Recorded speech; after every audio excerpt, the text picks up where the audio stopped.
Hello, this is Dr. Paul Cottrell, and I'm recording this on September 24th. So I'm going to go over what's been going on in the Middle East and give you my perspective on it. There is definitely a ramp up. The UN activity in New York, you can see a lot of activity going on in the city. Different restaurants are full. There are different conferences. There were even conferences at the Harvard Club that were tied to the UN. Today is actually a climate conference in some areas of the city. So a lot of activity is happening. One of the screens has Al Jazeera playing live what's going on at the UN. I believe it's I'm not sure who's speaking, but he's talking about the problems that are going on in Lebanon, I think. Oh no, wait, it looks like he's talking about climate change actually. But either way, I'm running the live of Al Jazeera to see if there's anything breaking that takes place. We're gonna go to BBC. This was published 2 hours ago about what's going on in the Middle East. But before we do that, please go to my store, the-studio-reykjavik.com, and get the products that I offer and also help to donate. It's through your donations and through the products that you purchase that allows me to do the things that I do. I have lots of videos, thousands of videos for free to help to navigate you through financial turmoil, help to navigate you through what's going on geopolitically, and how to improve your health. So please go to my store, the-studio-reykjavik.com. The link is in the description of all my videos. Click the link, and if you could, please donate. You can donate through Stripe, PayPal, or Buy Me a Coffee. Donate on the homepage at the very bottom. You can also be a paid member to my Patreon channel. That way you can help support my work, and I can have these videos for free for people to understand my perspective on these tumultuous times and how for you to navigate through it. The membership tier for Patreon, that membership tier, the higher tier level can get access to some of my medical lectures on immunology and pulmonology. So you learn a little bit about medicine. So you can also sign up for those classes on my website, the-studio-reykjavik.com, and watch videos and download PDFs on pulmonology and immunology for only $50 for each module. So you get a lot of material for only $50. You get a unique password, log into the area that I've stored the data, and you can watch at your leisure, the videos, and download the PDFs and learn about pulmonology and immunology, which is really important. All right. By being more informed, you will improve the power imbalance between you and your physician. All right. The more power you have when you go in and talk to your doctor, the better care you're going to have.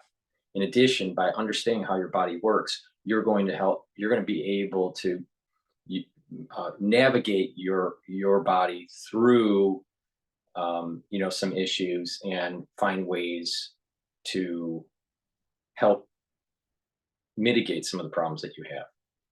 So with that, knowledge is power. So please go to the store, sign up for those classes.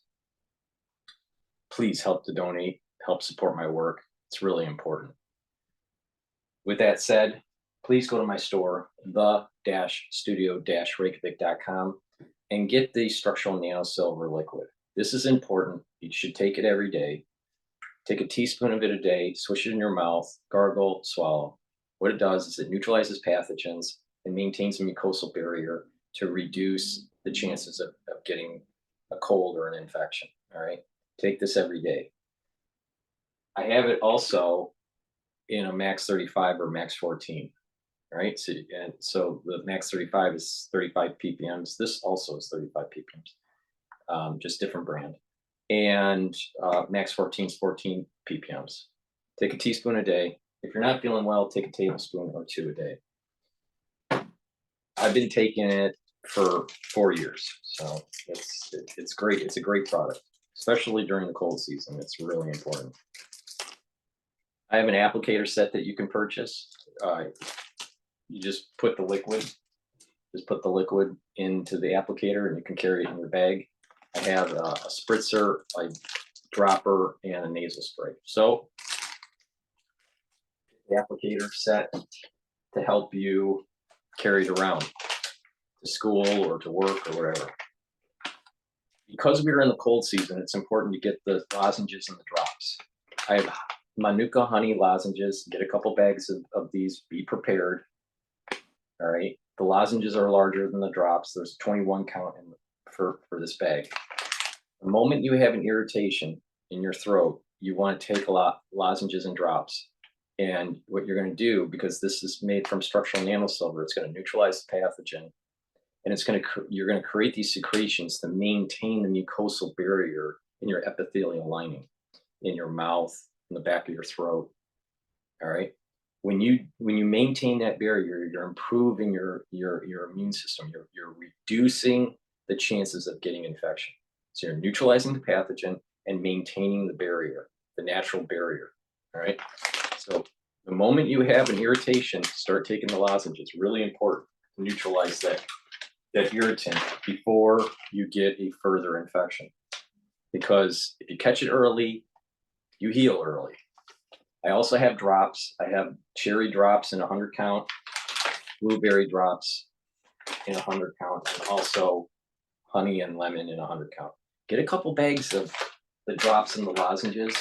All right, just get a couple bags and be prepared, because we're in the cold season in the United States, and the cold season is going to be problematic because of RSV and influenza and SARS-CoV-2 and maybe monkeypox, so, there's going to be a lot of different, or mpox, I should say, because they changed the name.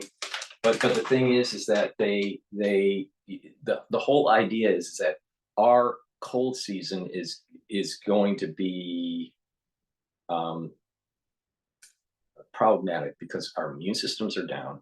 We don't want further infection. We need to heal. Our bodies need to heal and stay pathogen free for about 5 years. All right. Where we're not getting colds, annually. And if you do that, you're going to actually have a pretty robust immune system, because it'll be healing. Right. So please go to the store and get the structural nanosilver lozenges and drops. Really important to catch it early. The moment you have that irritation, take the lozenges and the drops. I have structural nanosilver toothpaste. All right. This has no fluoride in it. It whitens your teeth, freshens your breath, neutralizes pathogens, reduces gum inflammation. When we get older, our gums want to recede because, we have that inflammation as we get older at our gum line. And you can improve that gum line by taking a product like this and reducing that inflammation and neutralizing those pathogens. In addition to the structural nanosilver neutralizing the pathogens and improving your oral hygiene, when you have a very high level toothpaste, which this is, you're reducing the chances of cardiovascular problems and valvular problems. All right. A lot of people don't realize that poor oral hygiene can cause cardiovascular events and cause cardiovascular inflammation and disease, and also valvular disease. How? Some of that plaque, some of the tartar in your at the microscopic level can get into your bloodstream, because most people that have bad oral hygiene, they may get slight bleeding gums, from, let's say, flossing or whatever. Some of that plaque or tartar can get into your bloodstream and cause problems. Plus, that irritation leads to an inflammation cascade that may set off in your vascular system plaque buildup. All right. And I've done a video on this about how plaque builds up in your arteries. So you want to reduce inflammation in your bloodstream. You want to reduce cardiovascular inflammation. In addition, bacteria can get into the bloodstream if you have bad oral hygiene, and that bacteria could vegetate onto your valves, and you over time could get valvular disease. As we get older, we also have calcium deposit that happens on our valves. So if the valves are slightly perturbed, slightly damaged, or slightly inflamed, there can be calcium deposits or some sort of bacterial vegetation that takes place, and then that valve starts to have problems. It could prolapse. There's regurgitation. There's stenosis. There's the hardening of the valve where it's just not pumping properly. It can be a problem, and it slowly builds up over time when you get older, especially with this calcium depositing on the valve. So you want to maintain good oral hygiene and keep the inflammation in your vascular system lower to reduce the cardiovascular disease and to reduce the valvular disease. One of the vectors to do this is to take a toothpaste like this, because it neutralizes pathogens and it reduces that inflammatory response that I'm talking about. All right. You take some of the other types of toothpaste, especially the ones that have the fluoride in it, and you're causing disruption in your body and inflammation in your body. So, good oral hygiene is good for your teeth, but it's also good for your cardiovascular system and your valvular and your valves for your heart. It's really important to understand this, right? And as we get older, a lot of people's oral hygiene starts to go down and their cardiovascular disease starts to go up.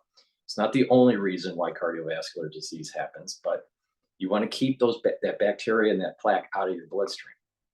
Well, how do you do that? You reduce the gum inflammation. You take toothpaste that will neutralize pathogens and reduce that tartar and that plaque buildup, and you'll have good oral hygiene and have a lower chance of developing cardiovascular disease and valvular disease due to bad oral hygiene. Okay, so please go to my store, the-studio-reykjavik.com, and get this toothpaste. It has no fluoride in it. It's the best toothpaste that you're going to get. Get a few tubes of this. I take this every day. All right. So please go to my store and get the toothpaste. It's way better than anything else that you can purchase out there. Structural nano silver gel, dual purpose product. It helps your skin. So it's like a skincare product, but it's also neutralizing pathogens and causes a barrier. All right. So it's made from structural nano silver. You can, as a skincare, you can put it on your skin every day, and you'll notice that your skin is clearer, all right, and tighter. A great way to do this is to put it on your skin before you go to bed, and then exfoliate in the morning as a daily skincare. What you can also do is, if you have a cut, an abrasion, or a minor burn, you can put the gel on that cut, abrasion, or minor burn, and it'll heal quicker. Why? Because it's keeping it moist, right? And it's keeping it clean. It's creating a barrier and keeping it clean. All right. It'll heal about a third quicker. All right. With the structural nano silver gel, it'll also help to neutralize pathogens. So you can put it around your mouth, around your nose, around your eyes, around your ears, put it on your hands, right? Put it on surfaces of your body where you're worried about contracting something. It's creating a barrier because it's a gel. It doesn't evaporate. It's way better than Perel, because Perel evaporates and it's alcohol based. So Perel evaporates and cracks your skin. This doesn't evaporate. This keeps your skin healing. It keeps your skin moist, and it keeps it has that little barrier on the skin. So it's healing the skin. Perel doesn't heal your skin. And this neutralizes pathogens over a 5-hour period. So it stays active for over 5 hours. Perel doesn't stay active for over 5. Perel stays active for maybe 30 seconds. So it's important to use this, especially during the cold season. Put it on your hands, around your mouth, around your nose, around your eyes, around your nose. Lightly coat your nostrils, right? You just put a little bit of gel on your fingers and lightly coat your nostrils. And that way you are trying to protect yourself from contracting something. You're creating a barrier. And if it's being exposed to something, it's going to neutralize it. All right. So use this during the cold season. Use it as an everyday skincare product, and use it when you need, if you're cut or you have a minor burn or an abrasion, it'll help to heal it. So it's a dual purpose product. And I really believe in providing to my audience dual purpose products, because when you buy something, you want to be able to use it for multiple reasons. So it brings down the perceived cost of the product, because you can use it for multiple reasons. So please go to my store, the-studio-reykjavik.com, and get the structural nano silver gel. It's a very high quality product. So with that said, let's begin with BBC, talking about the latest events that took place last night.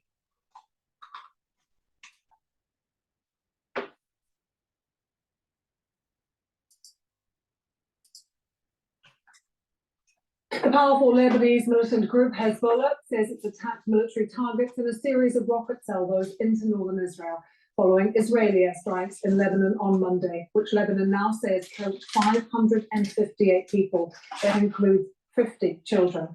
The Israeli military says dozens of rockets were launched from Lebanon, some of which were intercepted by air defenses.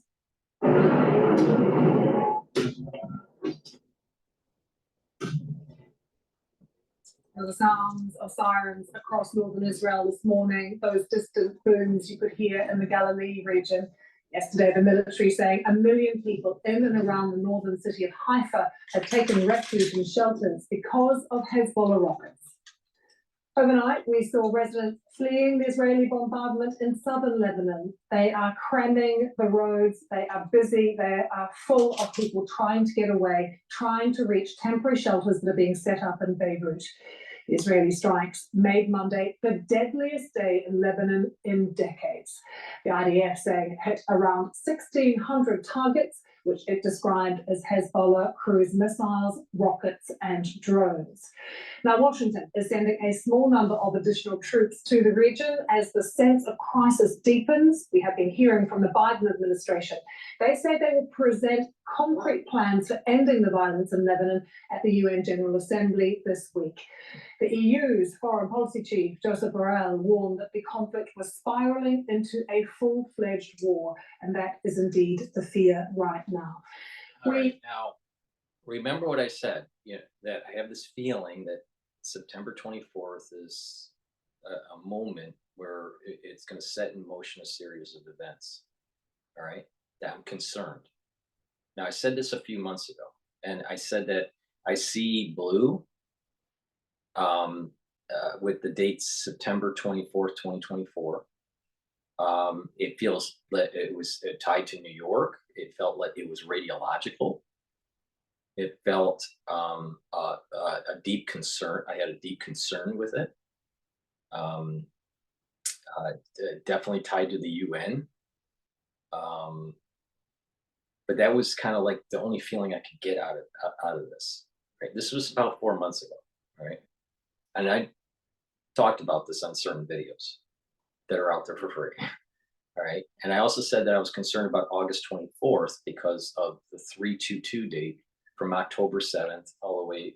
If you count 322 days, it ends up being August 24th, 2024. All right. So, and August 24th, there was airstrike from Israel into Lebanon against Hezbollah. All right. And we're seeing this more activity in the northern front. The shofar will be blown on Rosh Hashanah this year. All right. I think it's October 3rd. Is it October 3rd or October 2nd? I'd have to look. So, but the shofar is going to be blown on 2 days of Rosh Hashanah, which couldn't happen last year because of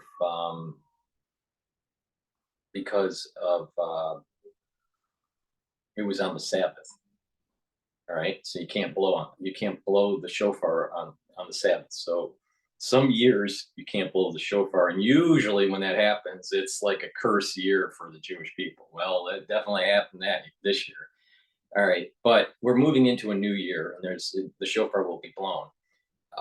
That probably what will happen is that it will silence the great prosecutor. All right, and uh, and when that happens, the soul of Jacob is going to get a blessing, and Esau is going to get a curse. All right, we're moving out of a different era.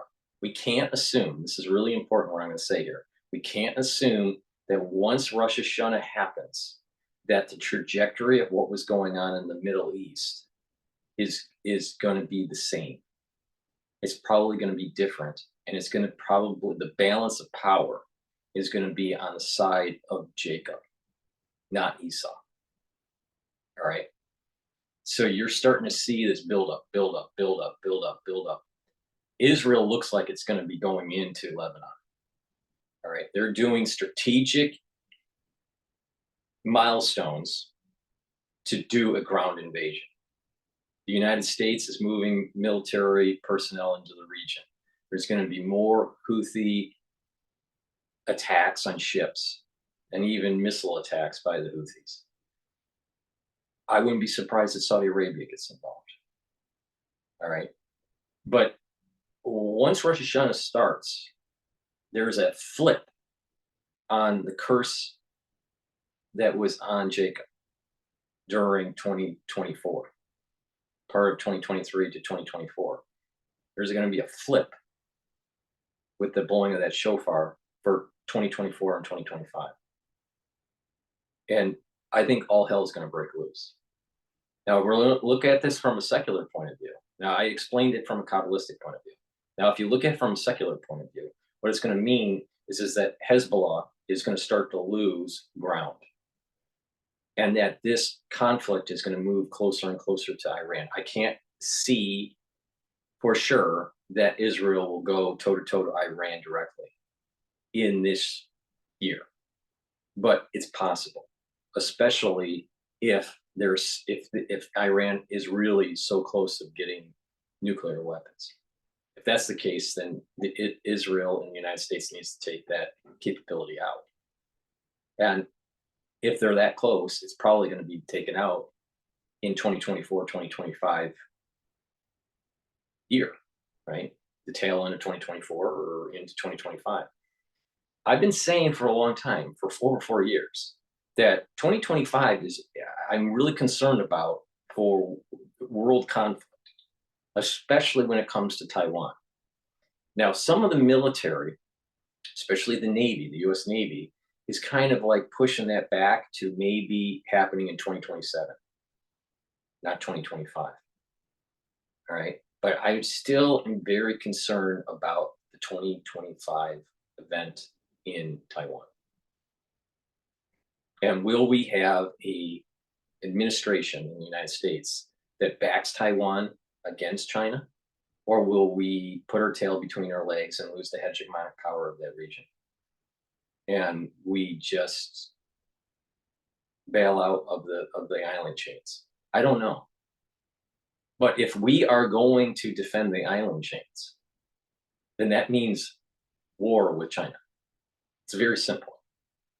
If we don't defend the island chains, China wins the hegemonic power of that Pacific region. And the United States has lost major shipping lanes. So I don't know how this is all going to pan out, especially with a potential Harris administration. So this is the navigation that I've been talking about for the audience, because if these things start to happen, it's going to perturb financial markets. These things are all interconnected, and we're going to be moving. We already deal with unconventional warfare, with chemical, radiological, biological, cyber, space. You know, we're dealing with a whole new type of era. So keep that in mind. Now, going back to 2024, September 2024, you know, it's definitely a problematic month, but this day, today, I'm concerned about. All right. Now, I thought that August 24th, you know, that I misinterpreted something, but the event, the airstrike happened near the end of the day, right? So, near, so what was telegraphed to the world was near the end of the day. So it's like anything can happen today. It doesn't necessarily mean that it happens in the morning. Doesn't necessarily mean it happens at night either. It could be in the middle of the day. But I just had this really weird feeling, and I've had this feeling for a few months about September 24, 2024. Now, it doesn't mean that it may not be a kinetic event. It might be a kinetic event in the Middle East. The president's speaking right now at the UN. This is his final address. It's the 79th session of the UN General Assembly. So, but it may not be a kinetic event. It may be actually a diplomatic event that turns sour. That it's something diplomatically that sets in motion a kinetic event for the end of the year or for 2025. I don't know, but I'm concerned about today. Something about today is not right. But it doesn't necessarily mean a kinetic event. It could be something on the surface is benign, but it's pernicious. All right.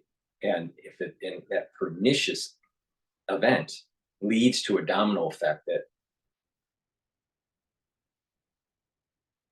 moves in the direction of all these other things that I'm concerned about, especially with Asia. All right. To think that Asia and the Middle East aren't connected, they are. They 100% are. So just pay attention. Just pay attention. So, but we'll see. You know, I'm recording this at, you know, around 10 o'clock or so, past 10:20, and it's September 24th. And other than the missile fires and, you know, the back and forth between Hezbollah and Israel, that's what's going on in the international news. China is doing economically. China is trying to boost up their economy. All right. The equity market is, you know, hovering at 5,700 for S&P 500.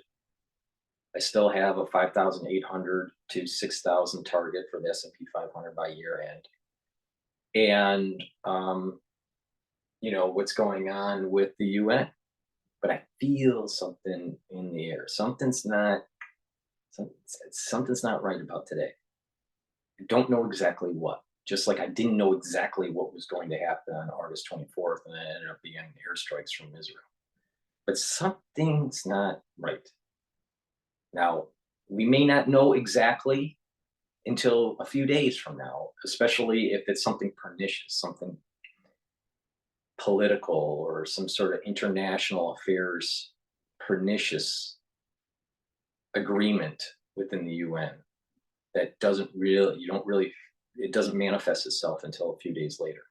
But we'll be able to point to some event that took place diplomatically on September 24th, 2024. But something's not right about today. I don't know why, but I just have that weird feeling. I know it's not scientific, and, you know, I try to stay scientific, right? But sometimes you just have an intuitive feeling that something's not right, right? And today's one of those days. So, so with that said, let's continue with the BBC. But before we do that, I need a lot of energy to be able to do these awesome shows for PNN. So please go to my store, the-studio-reykjavik.com, and take NAD+. NAD+ helps to boost up your energy levels, helps to repair your DNA, because when our cells divide or when our cells go through stress, it causes DNA damage, and we have repair mechanisms. But as we get older, we build up more DNA damage than our body can repair. NAD+ helps to repair DNA. So NAD+ boosts up your energy levels. It helps to repair your DNA. And it's a neuroprotector. It helps to protect your neurons. It helps to provide healthier neurons. So as we get older, our neurons start to degenerate. Well, if you want to slow that degeneration down, you need to take NAD+. If you want to improve your DNA repair, you need to take NAD+. If you want some energy as you get older, you want NAD+. So please go to my store and take the NAD+. It's a new product that I have on my store. I've been taking NAD+ every day now. I added it to my protocol. It's a lesson learned from the anti-aging and the longevity gurus that have been doing this for a long time. And, you know, this is not fluff. It's not fluff. You can literally take blood serum samples, all right, and, you know, and check energy levels and test your muscle strength pre and post taking some of these products that I'm talking about, and you'll notice that your muscle tone is better, your BMI goes down, your blood glucose levels are controlled, inflammation, cytokine, pro-inflammatory cytokine profiles start to go down, cholesterol starts to go down, you know, a better lipid profile, you know, over time, blood pressure starts to go down, mental acuity starts to go up, you know, so, you know, you can test pre-protocol, anti-aging protocol, and while you're going through the protocol and look at these the data, the biomarkers, right? It's blood serum, strength, muscle tone, BMI, EKGs, ECGs, or, you know, ECG, EKG, you know, blood pressure, all these metrics. And then if you really want to get fancy, you know, you can actually take a methylation DNA test, pre and post, all right? So you take a methylation DNA test and you'll notice that your DNA is methylated in a certain way, and that is a gauge of how old you are, all right, at least through methylation. You can also take a test with how short are your telomeres in certain tissues, pre doing the protocol. And then a year after doing the protocol, you know, while you're doing the protocol, 1 year later, do the same test and you'll notice that your biomarkers are improved. This is how you prove what I am saying works. So when people say, well, this is all junk science about it, no, it's actually real science. And you can prove it for your own body. And the unique thing is that you can tweak it because your biochemistry is slightly different than my biochemistry. Everyone's biochemistry is different, slightly different for different reasons, right? But the point here is that when you test, what's your blood markers? What's your methylation markers? What's your telomere markers? What's going on with your vascular system? Do you have calcium deposits? What's your calcium score? What's your bone density? What's your kidney function? What's your liver function? These are all tests that can be done. What's your mental acuity? What's your eyesight? hearing. You can test these things, strength, pre and post. And you'll notice that in many cases, and many of these markers, they're going to improve when you follow this protocol. But you got to just do it, right? It's not a magic bullet. It's not something you just take one thing. It's about stacking, and it's about repeatability. You know, it's about the continuousness of this, because there's a compound effect that takes place. A little bit each day builds up, and you slow down the aging process, and your body heals. You can even test on how good your immune system is. You know, by taking a look at, you know, what's your CD4 counts and your CD8 counts and your white blood cell counts and all this, right? And how effective they are, right? So you can do these biomarkers from your and get them from your physician to be able to track yourself pre and all the way through, and you'll notice that you're improving. But not just that, you'll look in the mirror and you'll notice in a year that things are way, way better for you. So go to my store, the-studio-reykjavik.com, and get the NED Plus. It improves your energy levels. It helps to repair DNA damage, especially when you get older. That happens a lot. And it helps with neurons, neural health. So, and that's important, especially when we get older. We need to protect our neurons the best that we can. Again, there's no magic bullet, but by taking supplements like NAD Plus and other things that you stack with it, you're going to slow down the aging process and improve your health. We'll speak to our correspondents across the region, have full analysis for you on this developing story. So let's start there in both Lebanon and in Jerusalem with our correspondents Lena Sinjab in Beirut and Yolande now joining us from Jerusalem. Firstly, Yolande, reports in the past few minutes or so of further rocket attacks into northern Israel and reports from Hezbollah that military bases have been targeted. What are you hearing? Yes, Hezbollah said that it hit military sites. We've not heard about that, but certainly Kiryat Shimona, which is a town very close to the Lebanon border, that has seen buildings damaged. There have been fires raging there after it was hit by rockets. People in the north of the country remain very much on edge. Of course, prior to this escalation, tens of thousands of people had been evacuated from their homes due to the cross-border fighting that's gone on since the October war started in Gaza. And we have really seen now that sort of area of Hezbollah rocket area being targeted has expanded further, reaching cities like Haifa in the north. Israeli strikes in the past few hours have hit inside southern Lebanon in the Bekaa Valley once again as well, both areas that are seen as being Hezbollah's strongholds. We've heard from the Israeli military. It says it's been hitting launch sites for rockets, weapons stores and command centers. Yesterday, it was something like 1,600 Hezbollah targets that the Israeli military said were hit at what it called the peak of its operation, this very intense aerial bombardment. And the assessment was from the Israeli military that tens of thousands of Hezbollah rockets had been put out of use.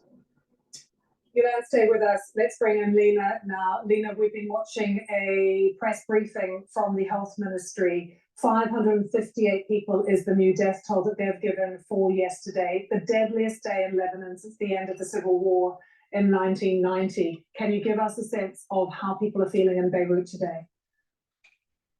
There is a great sense of anger, but also of fear. People have been saying for the past year that they don't want to see Lebanon dragged into a full-fledged war. And what's happening and what happened over yesterday in south of Lebanon is just reminding people of the 2006 war, of the mass exodus. So Israel is going after Hezbollah.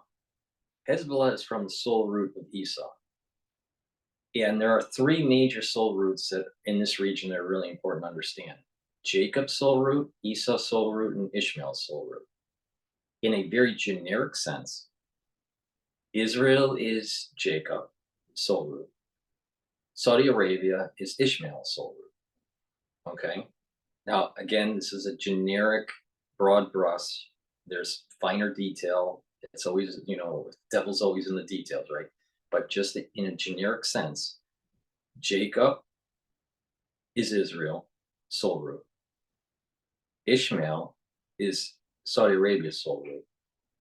And Esau is these other regions, including even in the Western powers, because people and countries can have a mixture of the soul roots. There can be a little bit of Esau and a lot of Jacob and vice versa, which is what happens with the United States. While other nations may be much more Esau and a little bit of Jacob. So Iran is Esau. They're coming from Esau. Right? Now, now what is interesting about this, there is two types of Esau. Right now, we're just seeing the Esau. But Esau ends up fracturing. The soul root fractures and it repents. And through that repentance, Esau, what I'll call Esau positive versus Esau negative. So because it fractures. The Esau soul root becomes polarized. It fractures and becomes polarized. So there's a positive and a negative. The positive will align with Ishmael and Jacob. The negative will move away from Ishmael and Jacob, and the positive Esau. Okay, and this negative Esau, this is the soul root of the theocratic part of Iran, Hezbollah, Hamas. The people in general within these regions of Lebanon, even in Gaza or even Iran, the majority of the people, when this fracturing of Esau happens, which I think is starting to happen, but when this fracturing happens completely, the positive of the Esau positive soul root will align with Jacob and Ishmael and fight against Esau negative. Now, Esau negative is not just in the Middle East region. Esau negative is in other regions, including the United States. So what happens is that all the negative Esau, which has metastasized in the world, will be fighting against Ishmael, Esau positive, and Jacob. So Esau positive, Jacob, and Ishmael are going to band together to fight worldwide Esau negative. And that's what we're starting to see. We're starting to see the buildup of this. What the people of Lebanon are being tested here is pick a side. You pick Esau negative and you're going to die. If you pick Esau positive, you will be blessed and live for a brighter future. Now that's a broad brush, but that's what Kabbalistically is happening with these soul roots. So you got to get out of this whole secular mindset, because you will not understand what's going on, unless you look at it from the viewpoint, this like 50,000 foot viewpoint of these soul roots. All right, how things are fracturing and realigning. If you don't think that Saudi Arabia isn't aligning with Israel, you're not paying attention. It is. And if you think that the United States is not aligning with Saudi Arabia and Israel, you're not paying attention. But the point here is that you're going to start seeing in the Middle East, these other countries, including Palestinians. All right, the Palestinians are going to fracture, and there's going to be an Esau negative and an Esau positive. And those Esau positives will benefit from a blessing. But there's going to be a lot of turmoil as this thing's fracturing. So what's going to happen is that Esau's going to be fighting Ishmael and Jacob, especially Jacob in this moment in time. But then there's going to be infighting within these countries. Lebanon is going to have a civil war. Syria is going to have a civil war. Iran's going to have a civil war. I wouldn't be surprised that even Egypt has a civil war. And there's going to be a fracturing that's taking place between Esau negative and Esau positive. Now, I'm really positive that nobody has said that to you. But that's what's starting to happen. So you're going to hear in the news, Israel is, causing a lot of collateral damage, and the citizens of Lebanon don't want this. They have to pick a side. They could easily say, Lebanon could easily say, Israel, Saudi Arabia, United States, help us to root out Hezbollah. And then a big blessing would come onto Lebanon. Just keep that in mind.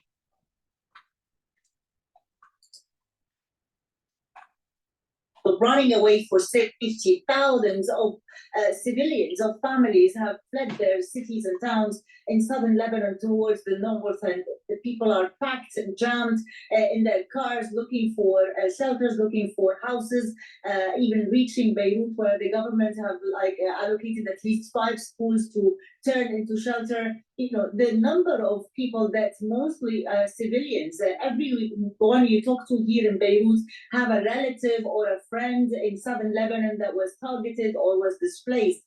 It's chaos, it's fear, and it's also a huge sense of anger that they don't want to live this war. It's the start of the school year. People want to live normally. They want to send their kids to school. They want to have peaceful life, but they feel that there is a great sense of injustice as well with the inappropriate, indiscriminate attacks that Israel is conducting in Lebanon, saying it's targeting Hezbollah, but in fact, civilians are the ones who are targeted, and mainly areas condensed with civilians that are targeted. Your team comes to work, gets started, and disappears into 100 apps, each with their own greedy little text boxes. Except Pam, because Pam uses Grammarly's AI to write in a few clicks, not a few hours. And it works for the whole enterprise. Welcome back, team. All right, so that was BBC. I want to jump into the Al Jazeera here. Hezbollah and Israel are exchanging heavy cross-border fire the day after the most. But before I do that, I need to plug product, because this is PNN. This is PNN. Please go to my store, the-studio-reykjavik.com, and get the powder probiotic. I take this every day. I mix it with my hummus. I take it in the afternoon, right? So you just mix it with your food or with water. It's a great product. I prefer to use the powder, but some people prefer to use the veggie caps. So it's really important to take a probiotic. Why? It helps to reset your gut biome. And with a good gut biome, you're going to reduce inflammation in your gut. By reducing inflammation in your gut, you're reducing chronic inflammation. And by reducing chronic inflammation, you're going to improve your immune system. You're going to improve your metabolism. And that irritation, that chronic irritation in your gut because of a poor diet and poor gut biome may cause cancer and may cause disruption in the lining of the gut and cause, other ailments like digestive pathogens could get into your bloodstream and get you sick, or get into your lymphatic system very easier. So, you don't want an inflamed gut, because an inflamed gut lowers the immune system, cancers can start to arise, and you can get sicker easier, right? A good gut biome is going to improve your metabolism. You're going to be able to absorb your energy better and more efficiently. Your stools will be more regular. You're going to be able to digest better. The whole bile pathway and breaking down foods are going to improve. the communication between your gut and your liver is going to improve, and the communication between your gut and your brain is going to improve. And that's important because mental health is related to gut biome. Skin health is related to gut health. Liver health is related to gut health.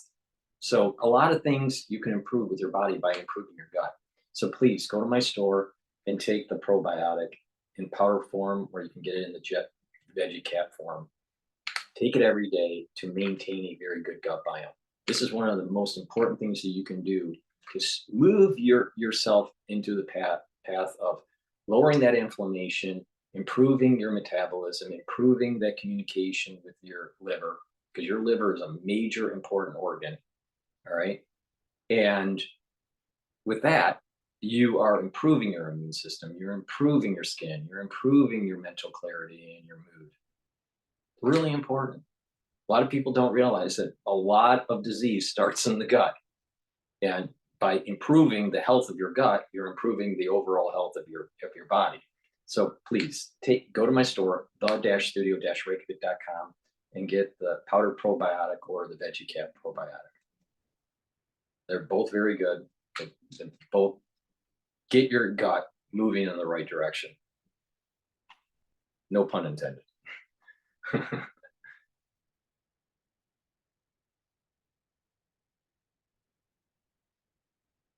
not sure. Okay, so all right. That's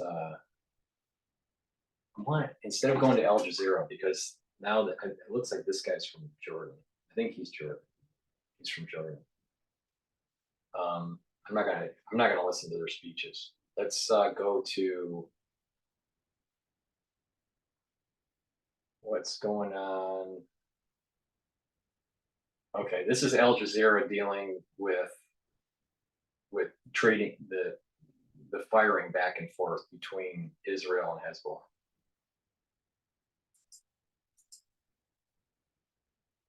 Intense Israeli bombardment in decades killed nearly 500 Lebanese citizens. At least 90 women and children are among the dead.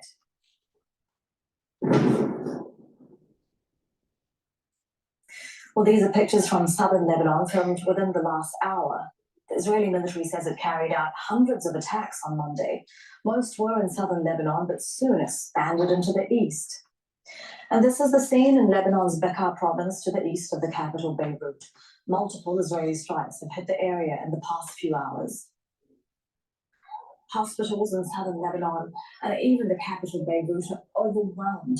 More than 1,600 people have been injured in Monday's attacks. The health ministry has instructed staff to postpone non-emergency surgeries. Health facilities are already struggling to treat thousands of people injured when Israel detonated explosives in pages and walkie-talkies in coordinated attacks last week. Schools and other facilities are being used as temporary shelters. In response, Hezbollah has fired. With ProCare, you can offer touchless payment options like ACH, mobile bill pay, or completely automated. We also offer next business day. In response, Hezbollah has fired a barrage of rockets into northern Israel. The group says it's targeted military bases, airfields, and an explosives factory 60 kilometers from the border. Israel says the Iron Dome missile defense system intercepted most of the rockets. And here's the scope of those Israeli attacks. The operation expanded from southern Lebanon into the Bekaa Valley. For the second time in a week, the Israeli military targeted Beirut's southern suburb of Dahia. Zain Basrawi is standing by with the latest reaction from Israel. We will be live in a moment in Marjayoun in southern Lebanon with Imran Khan. But first, let's go to Zaina Hoda. She is also in the south. She's in Sidon, Lebanon's third largest city. And Zaina, it has been so busy on that highway behind you for hours, perhaps since yesterday. Many people fleeing the south. They are coming to Sidon. What are you seeing and hearing? What are people telling you? Well, we are along the main highway that links southern Lebanon to the Lebanese capital. Noise. Actually doing something on a highway. Traffic has eased somewhat. Yesterday there were traffic jams as thousands, if not tens of thousands, if not even It's too much background noise on that. Way too much background noise. I mean, amazing. Let's see here. Let me see if I can find some.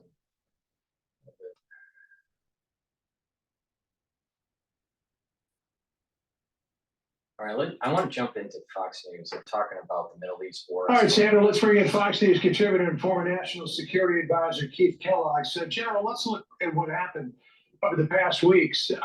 Israel blew up Hezbollah pagers. Then when they reached for their emergency radios, they blew those up too. If you want to try to wage an effective campaign, whether it's war or something less against your enemy, first thing you do is take down their comms. And then in addition, sow mistrust in everything that they have. Yeah, John, thanks for having me. You nailed it. That's exactly right. The last thing you do before you start a major campaign is you knock down their command and control and attack their key leaders. That's exactly what they did with their pager attack. All of those people. And as they're moving towards a land assault, the people of Lebanon are being asked a question, a metaphysical question. Are you going to be Esau positive or Esau negative? They need to make their decision, because as this happens, major destruction is going to ensue. Right now, it doesn't matter what side you are on the fence here. This thing is starting to come ahead, and big global events are happening. All right, and it's fascinating to listen to some of the Kabbalistic rabbis that speak English. Some of them don't, but the ones that do speak English, how they're seeing this all, playing out, in biblical texts and world affairs, and there's a bigger thing happening here. All right, and I need to be able to sit down and really articulate it a little bit better. From the Kabbalistic side, from some of the things that they say, I'll think about how I want to say it. But let's not assume that everything that we're doing is really our own volition, and that there is a guided hand. You can call it, in terms of economics, it's the invisible hand. There's an emergent property that's taking place, but there is something there's an emergent property that's starting to emerge here. There's something that's emerging. There's an emergent property in this whole region that's going to affect the whole world. Now, I have this feeling that there is something to do with September 24th, 2024. Now, I don't know exactly why, but I have this really weird, intense, intuitive feeling, right? But I don't, it may not be a kinetic event. It may be something just below the surface and pernicious. But something is emerging. Something's emerging. So Israel's using battlefield tactics to prepare for a ground invasion. But during this period of time, Esau, the soul root of Esau, is going to fracture. And people have to pick a side. And when you pick the right side, you're going to be blessed. You pick the wrong side, and you're probably going to die. This is the way this is playing out. I mean, can you imagine? Just step back. Just imagine if the people of Lebanon said, "Get rid of Hezbollah. Help us, international community." Can you imagine if the Gazans said that about Hamas? The whole dynamic would be totally different internationally, and what Israel would have done. This is what I mean about the fracturing of Esau's soul. Now, Esau couldn't fracture because the shofar for last Rosh Hashanah couldn't be blown. So the strength of Esau was extremely powerful, while the soul root of Jacob was weakened. Now, with Rosh Hashanah coming up and the shofar will be blown, Jacob's soul root is much stronger, and Esau is on the verge of fracturing.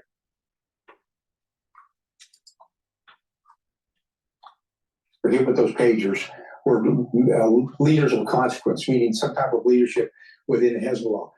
Israel has moved past Gaza right now. They've actually shifted their focus to Hezbollah and to Lebanon right now. And you're going to start seeing that more and more with the air attacks, with the attacks on the pagers, the command and control.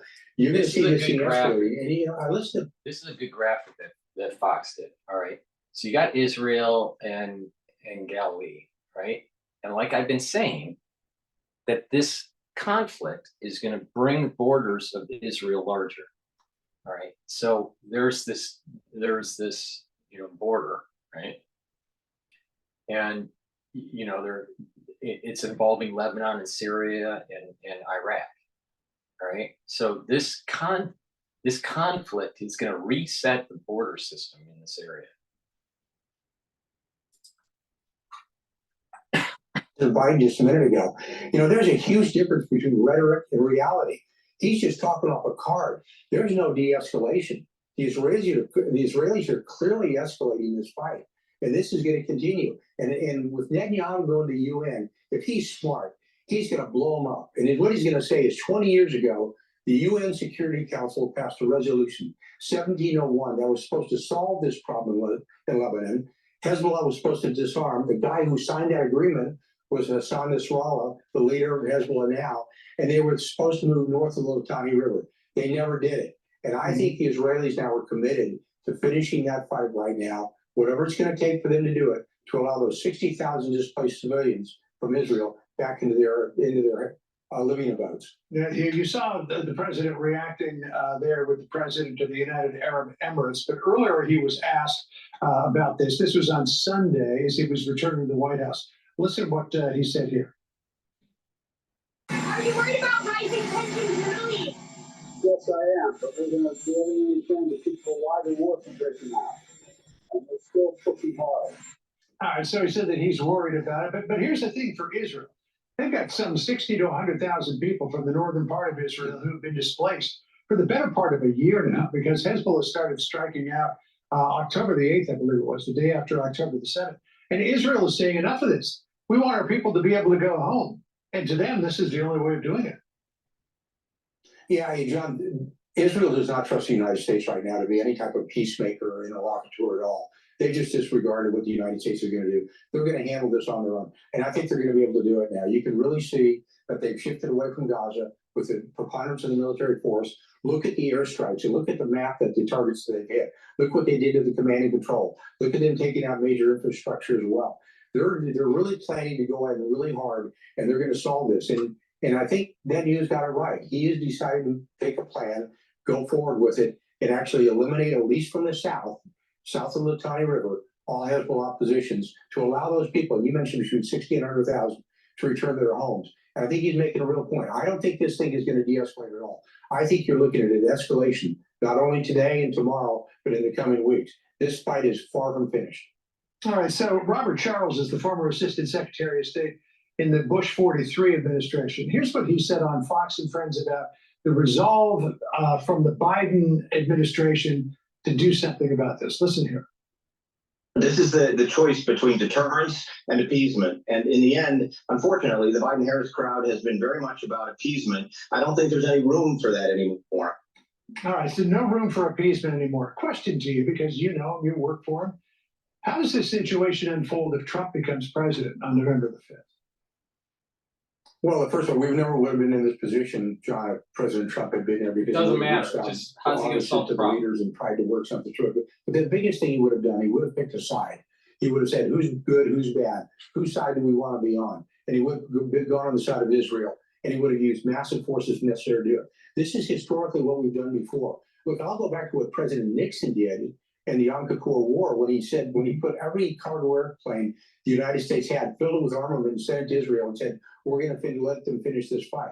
That's what you have to do. You have to pick a side. Understand that the people backing Hezbollah are in fact the Iranians. So this is a fight between good and evil and between Israel and Iran, and we need to support them. If we had done that earlier and we had said, nope, this is how we're going to go, they would have quieted down. John, this didn't happen in the 4 years President Trump was involved in the Middle East. It happened under Biden because what was said earlier is correct. They've actually they've let basically deterrence slide. That's because you have to have two parts of deterrence. One is capability of the troops, the manpower, whatever it takes to get there, but it also is will. And if you don't have the will, all the capability you have is zeroed out.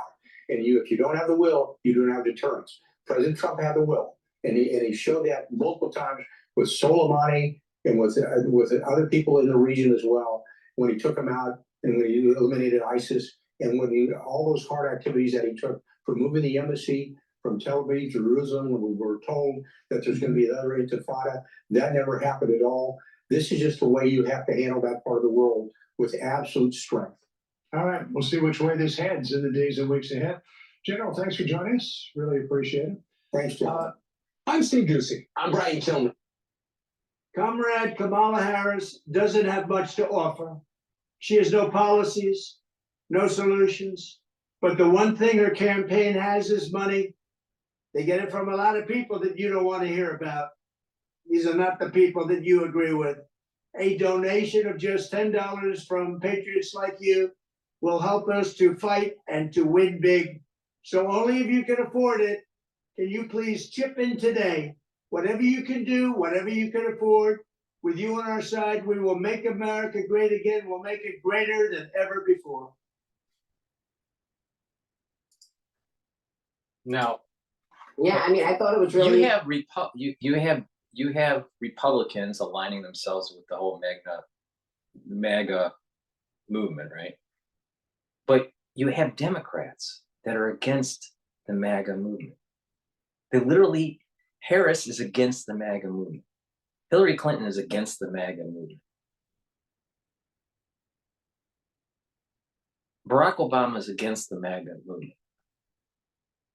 Pelosi is against the MAGA movement. So they're basically saying they're against making America great again. Yeah, let that sit in. Let that set in. They don't want America to be great. Based on definition. With that said, please go to my store, the-studio-reykjavik.com, and improve your immune system by taking lignans. It's a powder. You should be taking this every day. It boosts up your immune system, and it also helps with your hormonal health. It's for males and females. It's really important. With our daily bombardment of chemicals in the air, in the water, and in the foods that we eat, it disrupts our endocrine system and it disrupts our immune system. You need to improve your immune system and your endocrine system. So please go to my store, the-studio-reykjavik.com, and take lignans. It's a powder. Mix it with your food or with water. Take it every day to improve your immune system. It's a very high quality product. Please go to the store, the-studio-reykjavik.com. The link is in the description of this video. We got terrorists all over the world. We got pagers blowing up. We have walkie-talkies blowing up. You don't know if we're going to start seeing wider terrorism in the Western world because of what is transpiring. And a lot of people can't sleep because of this, because they have all this anxiety. And sleep deprivation will make you age faster, all right? In addition, chronic sleep deprivation may increase dementia. So please go to my store, the-studio-reykjavik.com. Link is in the description of this video, and get the Goodnight Formula. It has melatonin and tryptophan in it. This will allow you to sleep at night safely. You can be well rested. Now, when you wake up, you'll have roughly 3 cycles of REM sleep and deep sleep, which is really important for consolidating memory, so your memory will improve. And you'll be detoxifying your body, because you need to be in deep sleep to be able to detoxify your body. So please, go to my store, the-studio-reykjavik.com, and take the Goodnight formula. Because there's many people out there that are spending all their time at like 3 o'clock in the morning watching QVC and buying jewelry, right? Because they can't sleep at night. Stop doing that. Go to my store and get the Goodnight formula so you can get that deep sleep and slow down the aging process and improve your memory and reduce the chances of age-related dementia. All right? It's very important. Please go to my store, the-studio-reykjavik.com, and get the Goodnight formula. Omega-3, very important to improve your cardiovascular health. How? Omega-3 brings down the LDL, which is bad cholesterol, and helps to raise the HDL, which is the good cholesterol. And omega-3 keeps your red blood cells from sticking too much. That means less clotting. All right? If you're worried about clotting, you should be getting omega-3. All right? Go to my store, the-studio-reykjavik.com. Get the omega-3 to improve your cardiovascular health, to improve your lipid profile. You should be taking this every day. It's synergistic with other supplements that I have, like kinase. So go to the store, the-studio-reykjavik.com, and get the omega-3. Take it every day. Improve your cardiovascular health. Improve your lipid profile. Get your cholesterol, get your total cholesterol to a good level. Don't have it too elevated. Elevated cholesterol can cause problems. All right? Now, when you bring down your LDL, that means that if you're building up plaque, it's harder to build up plaque because you have less LDL. You need the LDL to oxidize to build up the plaque, which is just foam cells building up. The LDL gets into your vessel. It oxidizes. Macrophages come in and try to eat it because it's not supposed to be there. And then the macrophages turn into foam cells and start building up. And you got to build up a plaque. You don't want that. So take omega-3 to bring down that LDL. Take kinase, bring down that LDL. Improve your cardiovascular health. Please go to my store, the-studio-reykjavik.com, and get the omega-3. It's really important to take. Take my advice or don't take my advice. But what I do works. It works. Interesting that it doesn't appear that Israel is sharing information with the U.S. anymore about its plans. You mentioned that pager attack. Here's Secretary Pompeo with me on Sunday. Watch.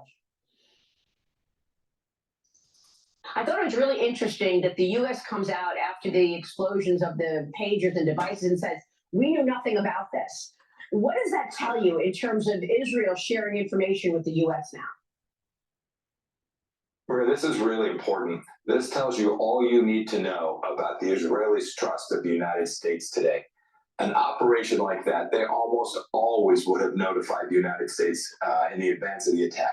But this time, no, this time they didn't notify us, probably because they felt like the Biden administration was like, no, you can't do this. If you do this, we will go to the UN, we will hold up weapon systems. And so they said, you know, what the heck?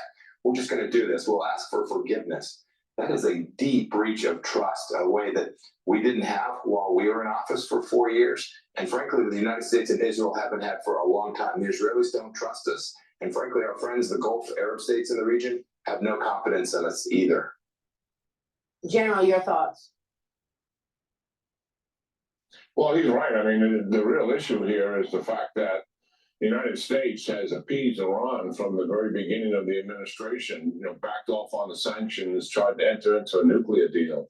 So look at where we are. I mean, Iran has operationalized all of its proxies. They've shut down the Suez Canal. Their proxies have fired ballistic missiles at U.S. warships, and we still haven't responded against Iran. 200 plus attacks against U.S. troops that are stationed in Syria and in Iraq since the beginning of this administration. I mean, the Middle East is on fire. And as Iran moves towards a nuclear weapon, we're going to have a nuclear arms race in the Middle East as a result of this administration's policy. That's the path we're on. I mean, it's staggering in terms of the strategic failure of the administration in dealing with Iran and their unwillingness to confront them. This hands-off approach to the main actor, the conductor that's controlling the orchestra and all the players in the Middle East is Iran and their aggression, and we refuse to deal with them directly. Yeah, exactly. And I always, am struck by every time we have the United Nations General Assembly, we give a visa to the head of Iran to come in and be in New York City and attend this thing. I mean, in the face of all that Iran is doing, is this what the world should be doing? You got the UN General Assembly kicking off in New York this week. The president of Iran, who supports both Hamas and Hezbollah. Iran is part of the UN, so they should be attending the General Assembly for sure, and it gives a chance to maybe de-escalate this cycle of crazy train in the Middle East. Low probability of that happening, to de-escalate it, but you should be giving Iran the opportunity to participate at the UN General Assembly. So I totally disagree with Maria Bartiromo on that.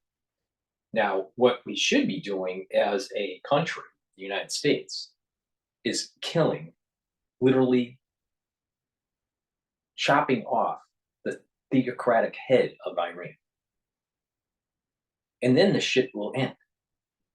But we're too worried about what the international community might think.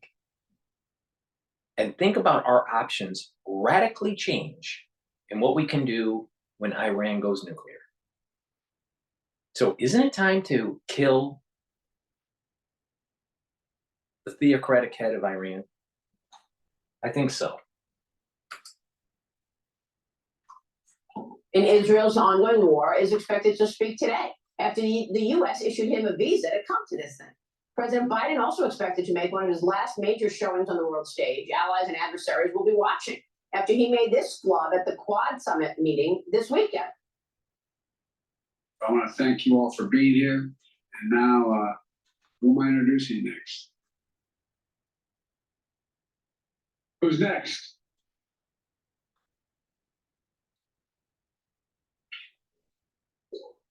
Distinguished guests, the Prime Minister of the Republic of India.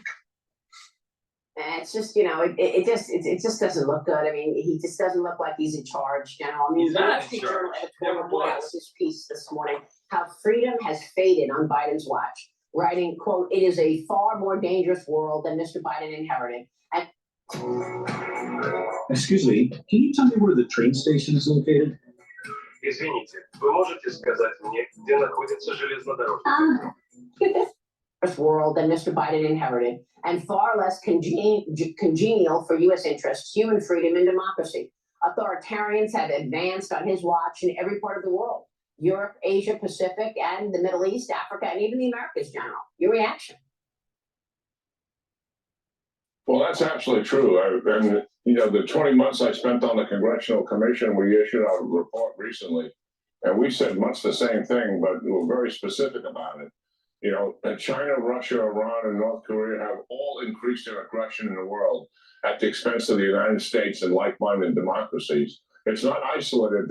There's major war in Europe, not seen since World War II. It's not isolated that Iran has stepped up its game in the Middle East and to seek its national objectives to drive the people from living in Israel so that the state of Israel cease to exist and drive the United States out of the region. That's why the Middle East is on fire. And President Xi has stepped up his game in terms of his. Remember what I was saying earlier about, some of the Kabbalists, some of these very wise rabbis, they were saying that mankind isn't really in charge of these events and that something bigger is happening. All these things are happening, all right? Pandemics, maybe the cause of, manipulation in laboratories and all this, the development of weapons of mass destruction.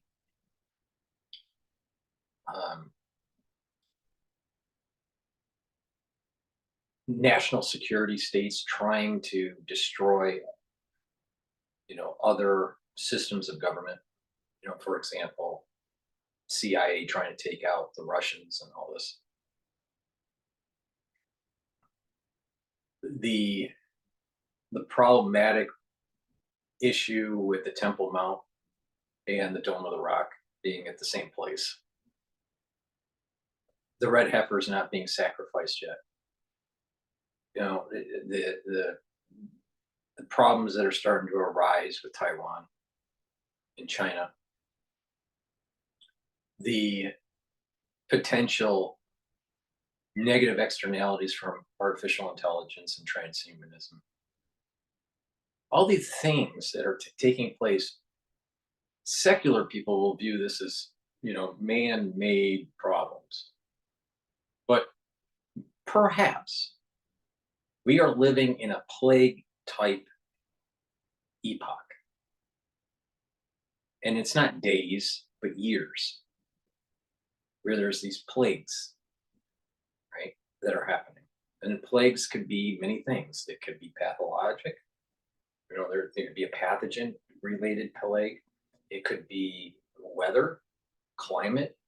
It could be earthquakes or tsunamis or volcano eruptions,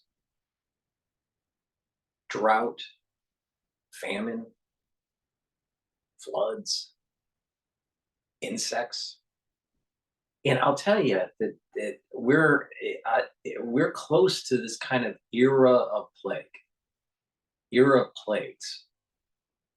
Now, we may be living in the almost, how do I want to say this? The Jewish people in the Torah, the story of the Hebrews were in Egypt and there were plagues, and then eventually there was the Exodus, right? I'm doing broad brush here. Egypt was the knowledge base of the world. It was the most technological, it was the most advanced, and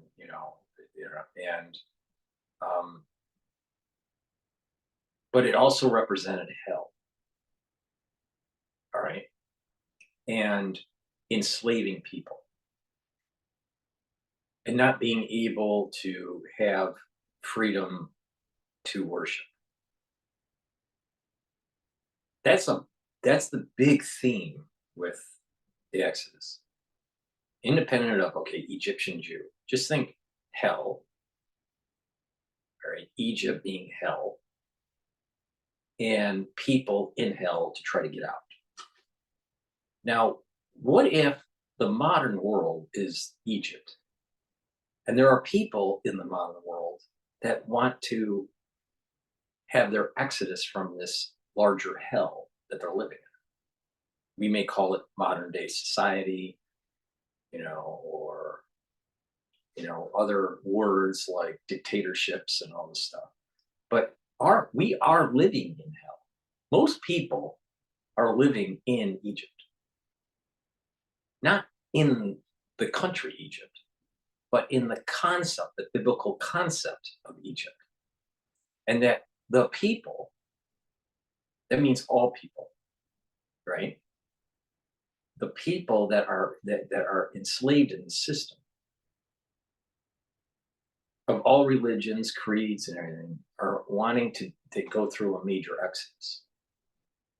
And so we are seeing the world, because the world is hell now, not just a region, but the world is hell, that there's going to be a mass exodus out of this hell that we've been in for a long time. And that means that power structures change, right? So, maybe we should frame what's going on in this idea that the larger world is Egypt, and that the people, most people, are enslaved by this hell, that during this new age or messianic era or whatever you want to call it, but there is going to be a exodus out of this. But to have that happen, lots of plagues have to happen to destroy the power base, and to convince people that there is a God, and that convince people of a larger, higher power, and all this stuff, right? And people that are sensitive see that these world events are these series of plagues in the larger construct of a larger Egypt and a larger hell in the world. Now, I need to dive in a little bit more deeper in this concept, but I think in general, this is what we're seeing in the world that's happening. This is part of COVID. This is part of these tectonic shifts in the world, geopolitically and physically, geologically. Financial systems in certain areas of the world seem to be, teetering.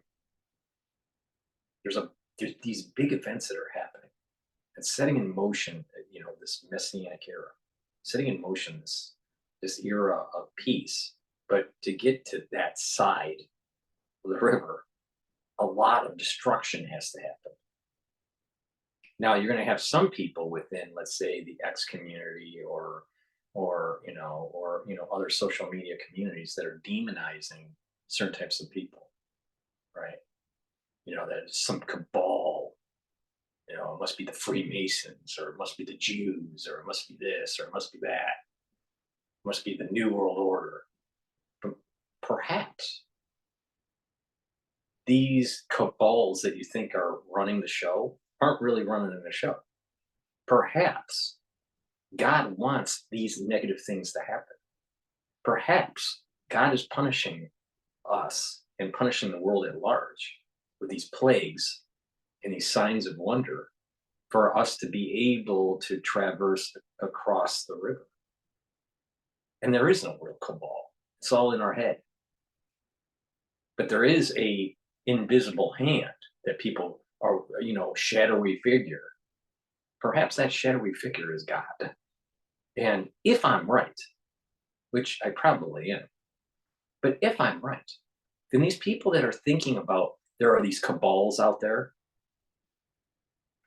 you're going to be judged thinking that the events are from man and not from the hand of God.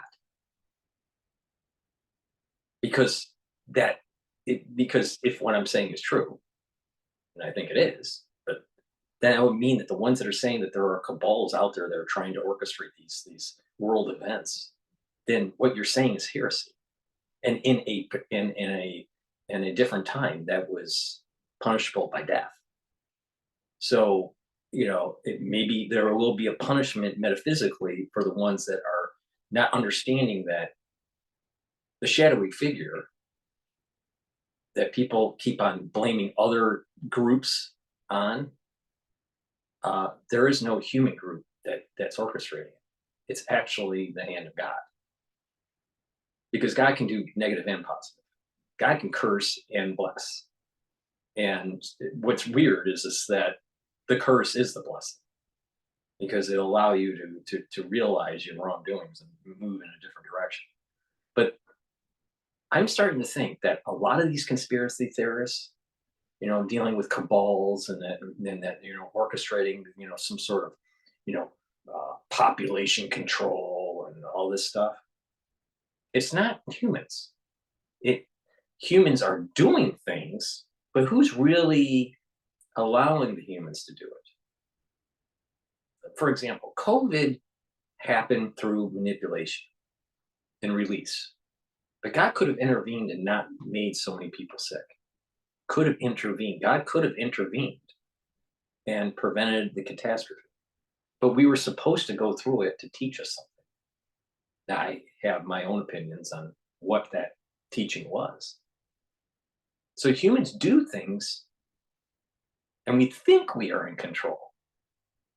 But the reality is that God's allowing us to do these things. God is allowing these things to become pernicious for a reason.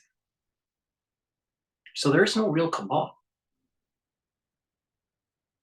There is no group that's really orchestrating and controlling things because God's allowing it to happen. That's an important point, an important feature of why most conspiracy theorists, where they think that there's this gigantic cabal, controlling things, they're missing the boat. And that God is wanting these things to happen because most people don't deserve freedom, and that there has to be a cleansing, a killing and a cleansing for people to get over the river. But people don't want to hear that because most people think they're good. Most people are bad. Most people don't deserve the freedoms that they have. One, because they don't fight for them, and two, they piss on them.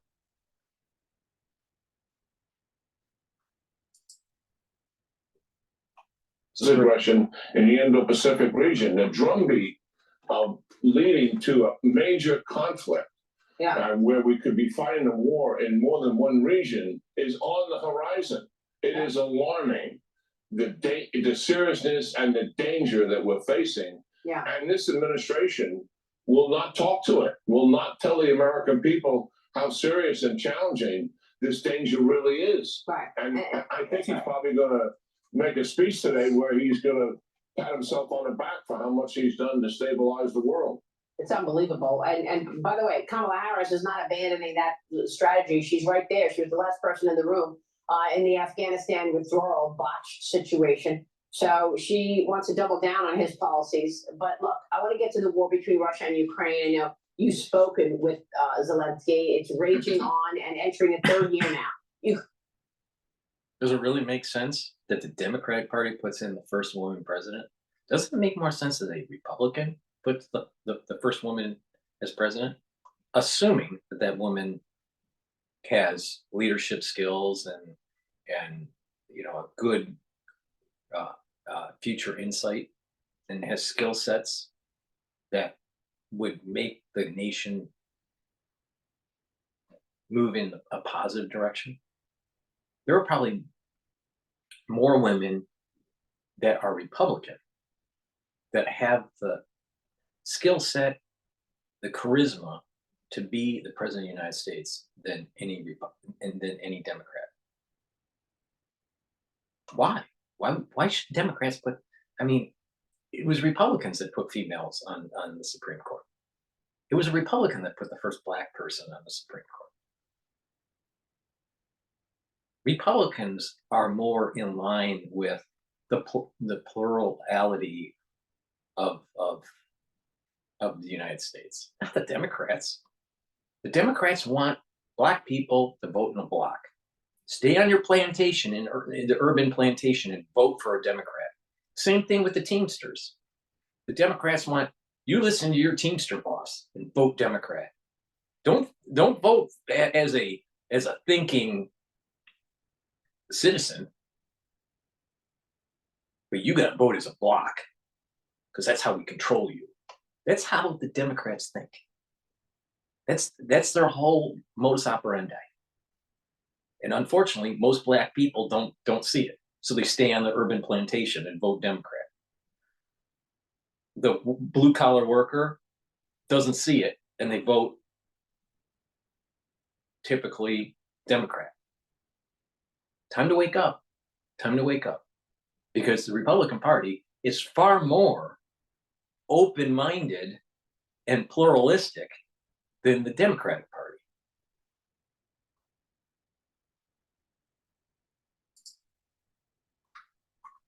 And President Zelensky set to address the United Nations before meeting with President Biden.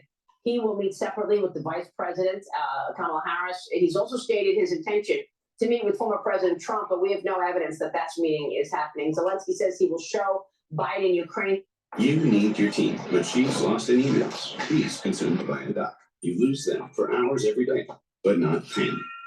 With Grammarly's AI, he says he will show Biden Ukraine's victory plan. and he will push for permission from the U.S. and other allies to strike targets further inside Russia using long-range weaponry. General, you spoke with President Zelensky and his foreign minister on Sunday evening. What can you tell us in terms of what you've learned? Yeah, well, I wanted to emphasize to them that they legitimately, they've got to make a strong request to remove those restrictions on U.S. weapons. I told them very frankly that the reasons the Biden administration are using are not reasons; they're just excuses. They're saying that most of the targets that Russia has within range of those ATACMS are no longer there. That's not true. We have a map that shows that at the Institute for the Study of War, 245 Russian military targets within range of those missile systems, 16 air bases where the glide bombs are being used by the Su-34s and 35s that are delivering them, all of them reachable by those weapon systems. The use of those weapon systems would have major positive impact on what Ukraine is trying to do and the objectives he's trying to achieve. So I hope the administration listens to President Zelensky here and grants them that request. And certainly he's going to get into more details about what he's trying to accomplish in the next few months. Yeah. The support from the United States and the Europeans is obviously crucial to his success. By the way, Japan fired at Russian jets who they say violated their airspace. God, is Japan getting involved in this now? I mean, it truly is worrisome to expect that we could see a World War III here. The chief cabinet secretary of Japan held an emergency press conference overnight on the clashing that the Russian planes violated Japanese airspace north of Ribbon Island in Hokkaido 3 times between 1 and 3 p.m. local time yesterday, General. Yeah, Japan, they have woken up to the crisis. They have educated their people. They told themselves, they told the people of Japan that they've got to change. They doubled their defense budget. They're building real military capability. They know that China and Russia are enemies, and they have to be prepared themselves to deal with them along with the United States. They are absolutely moving in the right direction. Unbelievable. All right, General, great to see you this morning. We so appreciate your time. Thank you, sir. General Jack Keane.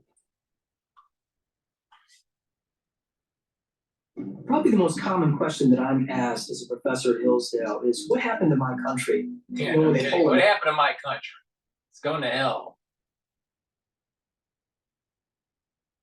Let's listen to this one.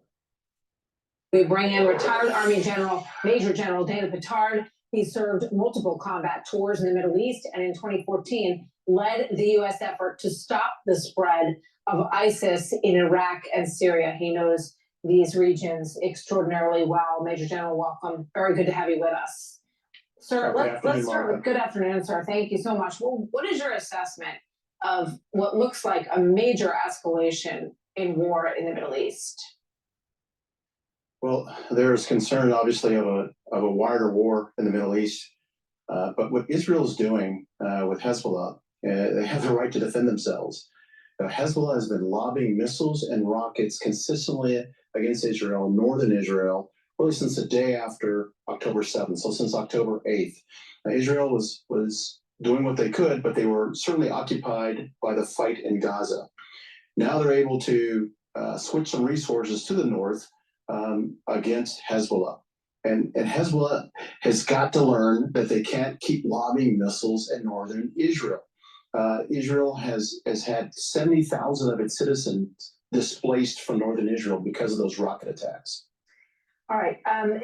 Nasrallah, let's take a look at the chart that shows, we heard in the report that he is alone at the top of his chain of command. Let's take a look at that chart, which shows who has been taken out so far. And it shows that Nasrallah is, according to this information from the IDF, he's lost 1, 2, 3, 4, 5, 6 of his very top people. Only 2 remain. And when you listen to the take that we get from reporters on the ground there, the people of Lebanon are not getting what they need and want in society from Hezbollah. Is this structure weakened? Is Nasrallah in danger of losing his position at this point? Well, the structure has absolutely been weakened. especially the recent death of Ibrahim Akil, who was a trusted senior advisor to Nasrallah. I want to drop into Al Jazeera's feed to the United Nations, where the King of Jordan is speaking. Over and over, we have watched Israel try to achieve security through military means. Each escalation is followed by a pause until the next deadlier one. And for years, the global community has taken the path of least resistance, accepting the status quo of the ongoing military occupation of Palestinians, all the while paying lip service to the two-state solution. But it has never been more evident that the current status quo is untenable. And as the International Court of Justice's advisory opinion underscored 2 months ago, it is unequivocally illegal. The court's opinion bears a moral imperative to us all. The obligation it carries is one that our nations cannot afford to ignore for the sake of our world, as well as the future for Palestinians and Israelis alike. Because both peoples deserve to live their lives in dignity, free of violence and fear. And the only way to achieve that is a just peace, one grounded in international law, justice, equal rights, and mutual recognition. That is something we, as nations and people everywhere, can and must unite around. Your Excellencies. But he's not answering the big question, and that is the borders of Israel need to go back to the temple days, the biblical days. That it means that his land has to be truncated, because some of Jordan would go to Israel. In addition, there has to be absolute control of the Temple Mount for the rebuilding of the temple. That means the Dome of the Rock comes down. That's the big issue. Now, the Palestinians can have Gaza. They sure as hell can't have the West Bank. And oh, by the way, Egypt can't have the Sinai Peninsula, nor some areas of Lebanon or Syria, or even maybe even Iraq. I'd have to look into it. The point here is that some of these nations are going to lose. Now, remember, I was saying that September 24th is a date that I'm concerned about. Now, maybe there's a pernicious thing that happens at the UN that leads to a cascade of events. This may be the actual thing that I was looking for. Because now you have Jordan, who typically is on the side of Israel. All right? The king of Jordan is typically on the side of Israel. But he needs to watch it. Because like I said, remember, things are going to happen that is going to make a larger war that allows for Israel to get to expand. And we may just have seen that event take place. Not in a kinetic form, but in a pernicious political form, in an international policy form.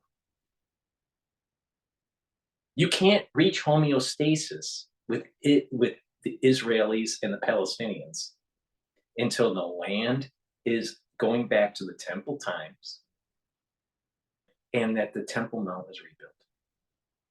Now, there's areas that the Palestinians can go to and have their own land.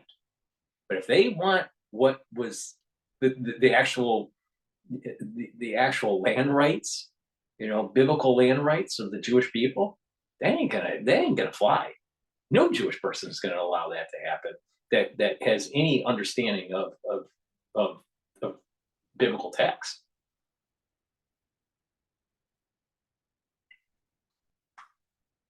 This cannot be people. This is where people get it wrong. You cannot solve this problem with typical international policy because it's not us in charge. Remember what I was saying just before. We think we're in charge. We're not in charge. We're not in charge. We can't solve this problem through typical international politics. You got to use the lens of the covenant and what that the property rights of Jacob. So he's setting in motion his own his land being truncated. He may be actually on the other side of the war. He may be on the enemy side when this thing all plays out. Now remember, during World War II, there were enemies and allies, and then they switched and they went back and forth. With Russia, Russia was somewhat allied with Hitler, and then they weren't. Things change.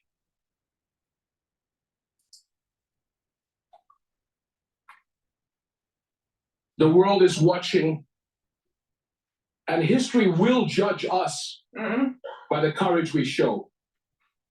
And it is not just the future that will hold us accountable. So will the people of the here and now.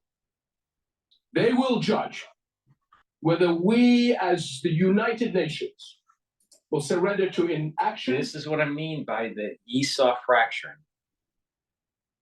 We may actually see the beginnings of the Esau negative right here through King Abdullah, or whatever his name is.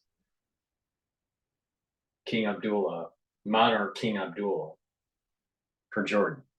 We may actually, you're seeing a glimpse of what I was saying in this video about this negative Esau starting to crack. It's starting to develop. He may be on this negative Esau side. Now, is he playing lip service to the UN and just saying these things and he doesn't believe it? I don't know. But if he really believes this makes me think that he is negative Esau, not positive Esau. While a lot of people were thinking that Jordan was positive Esau. This makes it problematic because he's near Saudi Arabia. King Jordan should be, now he doesn't want, now think about it, if you look at the history, no one wants the Palestinians. The Egyptians don't want the Palestinians, the Saudi Arabians don't want the Palestinians, the Lebanese don't want the Palestinians, the Syrians don't want the Palestinians, the Jordanians don't want the Palestinians. And this is why they're basically saying, Israel, you deal with it. Israel is your problem.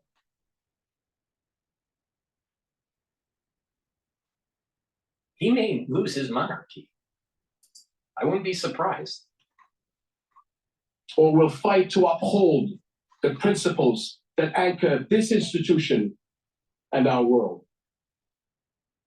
Right now, they are asking whether we will stand by as parents watch their children's waste away, as doctors watch their patients die for lack of basic medical supplies, and as more innocent lives are lost because the world failed to act.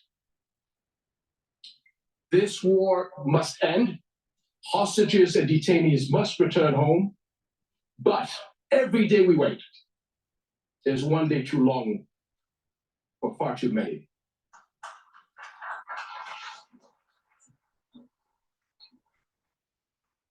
So I quote. There's a lot of smell that's coming from the UN. And they need to go to my store, the-studio-reykjavik.com, and get the specialty deodorants that I have partnered up with Rainbow Herbals. We have citrus and peppermint, lavender, and tea tree. It's made from essential oils from the Himalayas. It's all natural.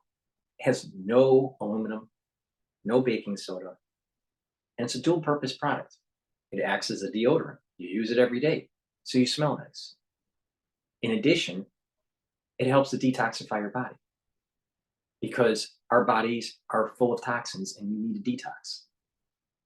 And a daily mild detoxification of your body is a good thing. That's why getting good sleep helps to detoxify your body, so you don't have the garbage in your neurons. All right. Same thing with other cells in your body. You have to detox. please go to the store, the-studio-reykjavik.com. It's the-studio-reykjavik.com. Get the citrus deodorant or the peppermint, lavender, and tea tree. It's a very high quality deodorant for males and females. Get a couple bars for your household. It's very high quality. Go to the store, the-studio-reykjavik.com, so you don't smell like King Abdullah.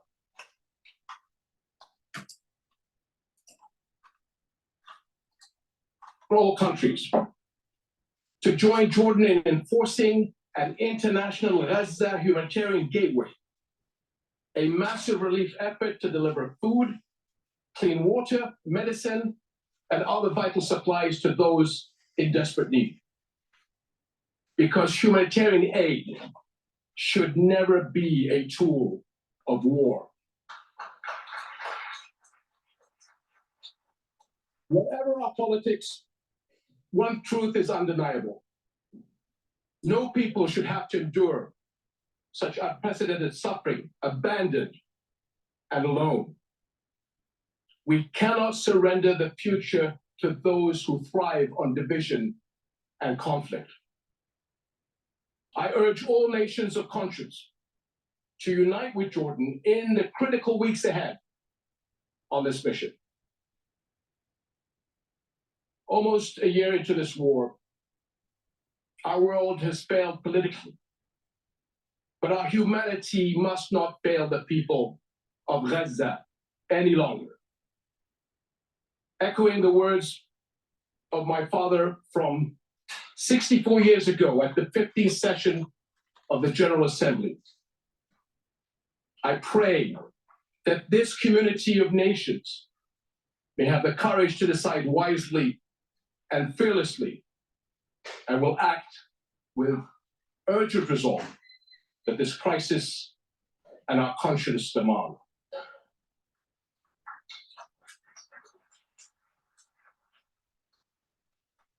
My father was a man who fought for peace to the very end.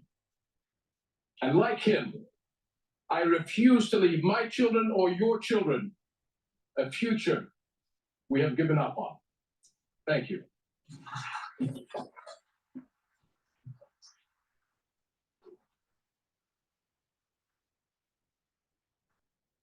You have been listening to the King of Jordan, En nombre de la Asamblea, speaking live from the platform of the UN General Assembly, where world leaders are gathered the next 10 days or so, and each will be given a 15-minute speaking slot. We heard from the US President Joe Biden, we heard from Turkish President Recep Tayyip Erdogan, amongst other leaders, as well as the UN Secretary General, Antonio Guterres, and just now the King of Jordan, who devoted his entire speech to Israel's war on Gaza. Let's go to our UN correspondent, Gabriel Elizondo. You're at UN headquarters in New York. You're following all of these live, of course, Gabriel. Let's try and go over the highlights. First of all, I'll start with this. King Abdullah's speech appeared. King Abdullah knows that his country would go into chaos if the Palestinians had to leave Israel proper, maybe even the West Bank area, and move into Jordan. He wants to maintain his monarchy. If they are so worried about the Palestinians, why don't they let them immigrate to their country? Because they don't want them. Me to be very strong, both in content and delivery. Do you want to run us through the highlights, Gabriel?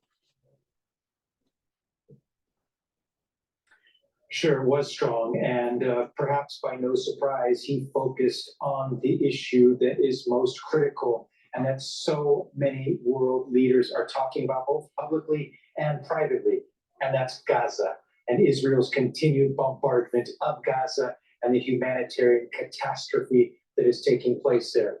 Also, I should mention Lebanon as well. We can maybe get to that a little bit later. But King Abdullah, who knows the situation in Gaza as well as anybody, really said that the UN system, the UN itself, is under attack, both politically and otherwise. More than 220 UNRWA staff members have been killed in Gaza since October 7th. So he started out with that, but then went into how this conflict has to stop, called out Israel specifically, and it's called out the world, really, saying that we can no longer go on with the status quo. The status quo, he said, that is currently untenable.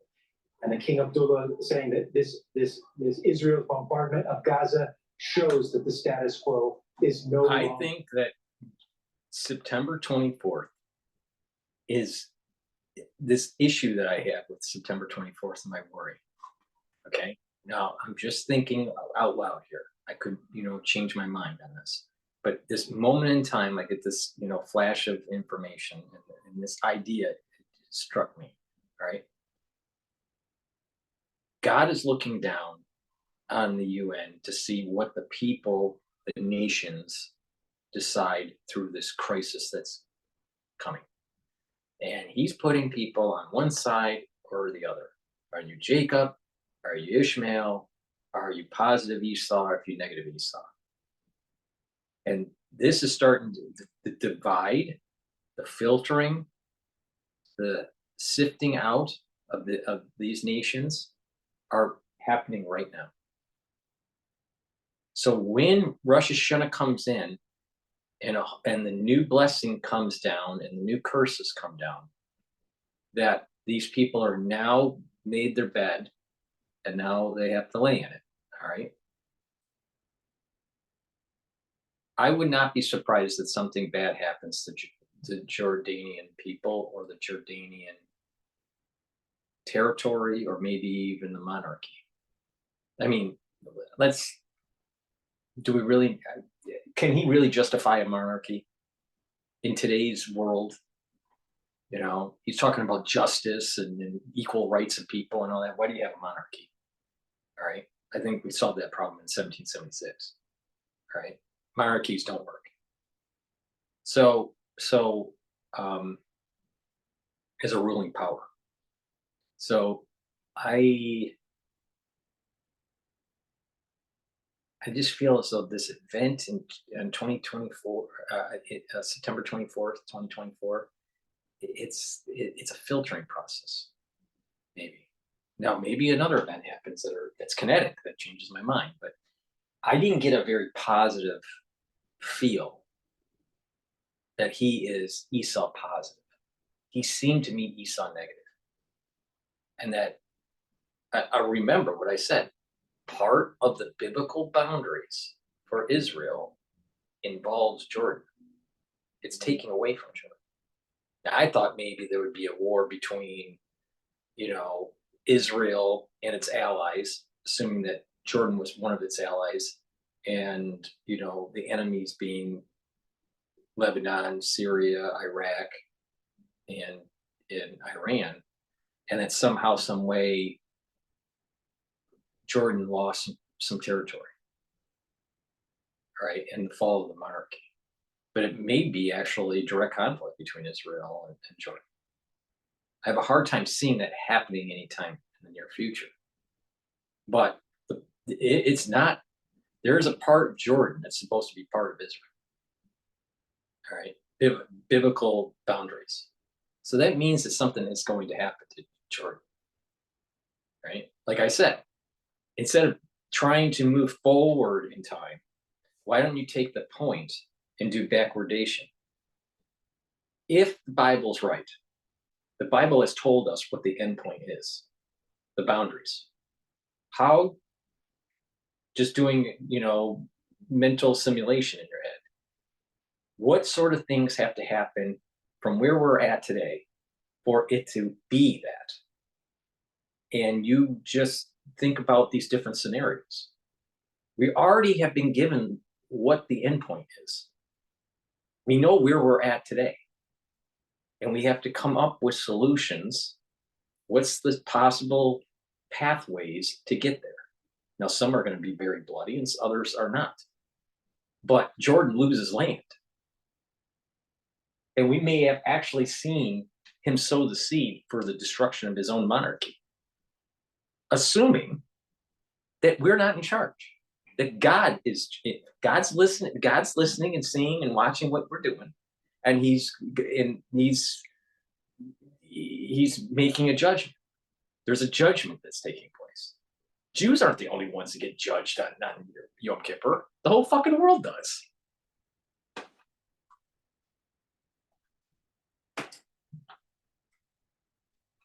Possible when it comes to this conflict. He talked about, he called on other countries to join Jordan to set up a Gaza humanitarian gateway to try to get aid into Gaza.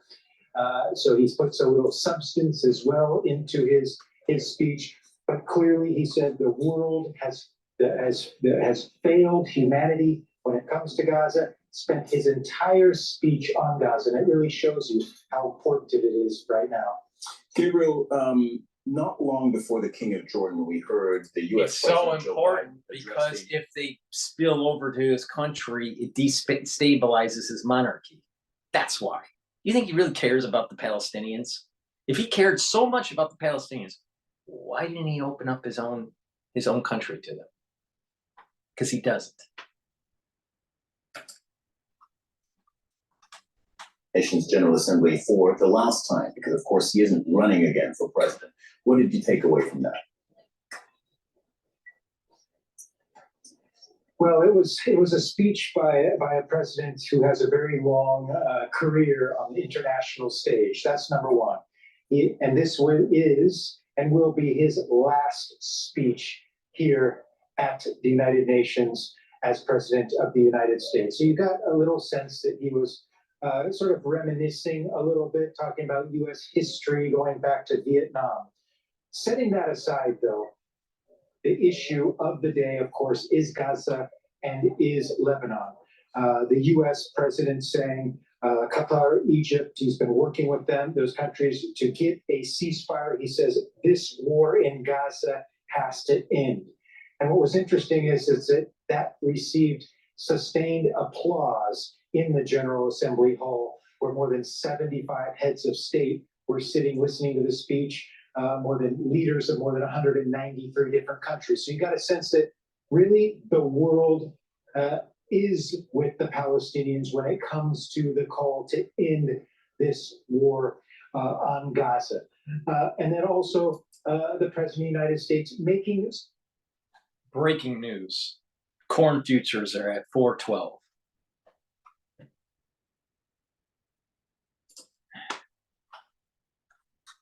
passing reference, if you will, to Lebanon, saying a full-scale war in Lebanon is in nobody's interest. Well, clearly that's the case. What the President of the United States failed to mention is what he plans to do, what his administration plans to do to pressure Israel to stop the aggression on Lebanon. That was not mentioned in his speech. So that was fairly interesting as well. But please go to my store, the-studio-reykjavik.com.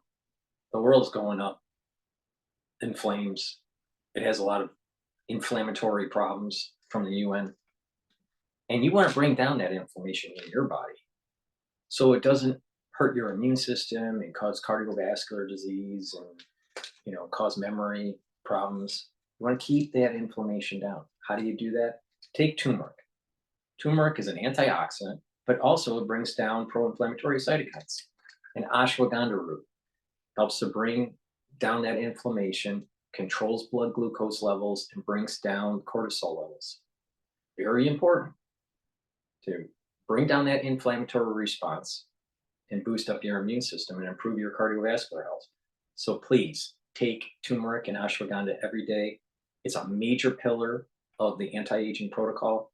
Take ashwagandha every day and it will do huge benefits for you, especially when you take the structural nanosilver liquid every day to neutralize pathogens and taking the C60 to soak up those free radicals. When you do that, that pillar, those three pillars are really, the core is really, really important. And you build off that core and you're going to see major benefits on your health. So please go to my store and get the turmeric and the ashwagandha. I also have Vitamin D3, it's a gene expression cofactor. It helps for proper cellular processes. In addition, it helps to absorb calcium, and D3 helps to get rid of cells that need to go into apoptosis, especially if they're infected cells, from a pathogen or whatever. Because pathogens like viruses and stuff will trick the cell, all right, not to go into apoptosis. D3 helps to get the cell to go into apoptosis. So during the cold season, it's really important to take vitamin D3. But you should be taking vitamin D3 every day just for proper cellular health, because it's a gene expression cofactor and it helps with your bones by absorbing calcium. Please go to my store, the-studio-reykjavik.com. Link is in the description of this video. Resveratrol, really important as an antioxidant. It also helps to get rid of senesced cells. Senesced cells stop dividing and start accumulating toxins, starts accumulating garbage, all right? And over time, as you age, you build up more senesced cells and more garbage. You want to get rid of them. So please go to my store, the-studio-reykjavik.com, and take resveratrol every day. I take resveratrol every day. I've been taking it for decades. And, it's synergistic with C60, all right? It's an antioxidant. It is an antioxidant in a different pathway, but it also helps to get rid of senesced cells. And when you get rid of senesced cells, it'll activate those basal layers that have adult stem cells to be able to produce new cells that have longer telomere lengths. So what will happen is that if you take a biopsy of, let's say, of some tissue, and you analyze it before taking an anti-aging protocol, you'll notice that the telomere lengths are a certain length. All right. After a year, and you do another biopsy, and you take stuff like resveratrol and C60 together, what will happen is you'll notice in the biopsy, the cells for tissues that can regenerate, that have a basal layer that has adult stem cells, that tissue, that telomere length is longer after taking the protocol. That means that the tissue is actually younger, from using the length of the telomeres as a gauge of how old or how young your tissue is. Another mechanism is to analyze the methylation of those cells, the DNA, the methylation of the DNA. The point is that when you're on these anti-aging protocols, you'll notice that the telomere lengths are longer, and you'll notice that the methylation has a blueprint, or has a pattern that is of a younger pattern, not an older person pattern. That's important. All right. So please go to my store, the-studio-reykjavik.com, and get the resveratrol. Resveratrol works a lot better when you stack it with something like C60 and ubiquinol and NAD+. All right. So pay attention. Also NEC. So go to my store, the-studio-reykjavik.com, and take the resveratrol. Olive leaf extract. You should be taking this every day if you want to improve your immune system and your cardiovascular health. How does it work? It improves your immune system by bringing down inflammation. All right. It helps to bring down those pro-inflammatory cytokines. It helps cardiovascularly by bringing down inflammation and bringing down LDL levels and increasing your HDL levels. So it's improving your lipid profile. Please go to my store and take this olive leaf extract every day if you want to improve your immune system and your cardiovascular health. It's a dual purpose product. It will help you get healthier, especially if money's tight and you don't know what to take. Getting things that are dual purpose are really important to get that benefit. All right. Please, what I'm saying works. Go to my store, the-studio-reykjavik.com, and get the olive leaf extract. Vitamin C, very important for your immune system and for your skin. You should be taking it every day. And if you're sick, take a double dose, drink it with filtered water. Go to my store, the-studio-reykjavik.com, and get the vitamin C with the magnesium. All right, enough with Al Jazeera because it aggravates me. Let's go to Fox. Is the Hezbollah command structure going to go away? No. They'll replace them, but it'll be very, very difficult to do that. With regard to this window that we're in the United States, as we wait for an election to take place just a few weeks from now, there are a lot of questions about who is in command at the moment. This is President Biden speaking about this earlier today. We have not seen him speaking out about much of this in recent weeks, but here he is. I've agreed on the latest developments in Israel and Lebanon. My team is in constant contact with their counterparts, and we're working to de-escalate in a way that allows people to return to their home safely. He appeared to be reading that off a statement in the Oval Office today. Your thoughts on whether or not we're vulnerable given how close we are to the election? Well, elections and transitions are always points of time that would always concern me as a military person in other places in the world. But this is the United States of America. President Biden is in charge until his inauguration or inauguration of the next president in January.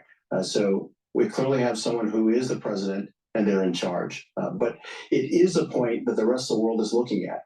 If they feel like there's weakness, they'll take advantage of, or they'll attempt to take advantage of that weakness. With regard to these pagers and that attack, one security expert from the Kennedy School today said that these really have changed the game, and that once you start launching these sorts of attacks that are attached to technology, other countries can accept similar kinds of battle technique. Do you agree with that? And do you think that this attack was, truly a game changer? Well, I thought the attack was brilliant in so many ways. The know-how to do that has been exercised before, but not on that scale, and not that scale to where all at one time, all the pagers blew up with significant leaders and even lower level leaders in Hezbollah. And then they did it again with walkie-talkies. And so is it a game changer? No, but it was an innovative tactic that helped Israel in the opening stages of this new campaign. It's an innovative technique that the Israelis used, but God allowed it to happen. And not only that, God allowed it to happen twice. You would have thought that, you know what? Pagers blew up. Don't use the walkie-talkies the next day. But they used the walkie-talkies. So it's just, God allowed for stupidity to happen with Hezbollah. All right. This is what I mean, that we do things that we think we're in control, but we're really not in control because God can allow it to happen or not allow it to happen. And he's trying to teach us something. He's trying to guide us in a certain direction. It's up to us to move in that direction, but, and if we are stubborn and we don't, it gets worse. If we are wise and we move in the direction, it's an easy path. And that's what's happening here. God could have easily said, you know what, God says, you know what, I'm for Hezbollah, and I'm not going to let the pagers blow up. No, he didn't do that. He didn't do that. He let it happen, and he let it happen twice.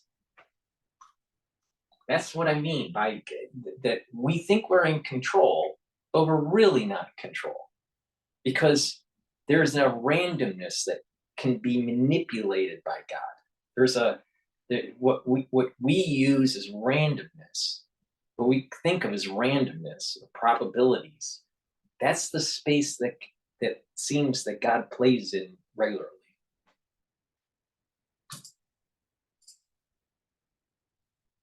We're going to see more of this in the future. Yeah, I understood. What about this decision to send more troops to the region? I think there is a lot of concern in this country about where all of this is headed. It's a very scary time when you see this lack of stability in the Middle East, and now you see more of our service members on their way there. Well, I think we saw that in October. It's precautionary. We've got troops throughout the region and additional troops to help as far as force protection and in other things, I think is just a prudent decision. General Chard, thank you very much. Great to have you with us as always, sir. I Martha. hope you'll join us again. Hey, Sean Hannity here. Hey, click here to subscribe to Fox News YouTube page and catch our hottest interviews. Here's how these high-tech shoes are helping to relieve lower back pain, knee pain, and even improve your posture. The unique design combines. Thanks for joining us for CBN News Watch. I'm Wendy Griffith. Today, Israel launching its largest bombing campaign in nearly 20 years, striking Hezbollah. As the Israeli defense minister says, they've eliminated tens of thousands of their weapons. All of this as Israel warns the people of Lebanon to get out of harm's way. We'll bring you the story from Jerusalem. It's one of the biggest stories in the world, but you won't hear about it in the headlines. The global population crisis. But it isn't a problem of too many people. Instead, we don't have enough. We'll explain what it means for our future. And a good news story, how a Christian mentorship effort that began on one college campus has now become a nationwide movement. We'll show you how. Again, I work with I listen to something and then a thought comes to mind. So you're seeing things in real time, as I'm thinking. That population issue that they're talking about, what happens when there's large war? There's increased birth rates after. There's going to be a mass truncation of life.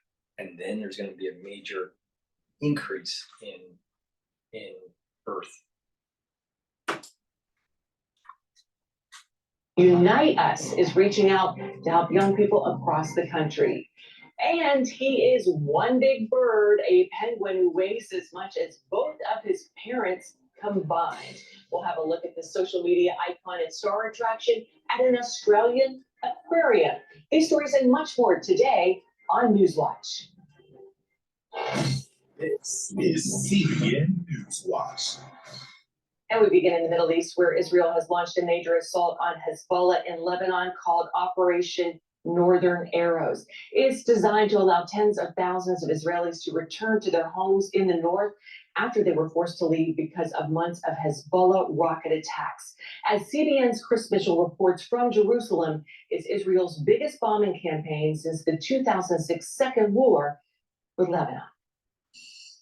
Israeli warplanes launched more than 1,600 strikes to destroy Hezbollah rocket launchers, drones, and UAVs inside southern Lebanon and the Bekaa Valley.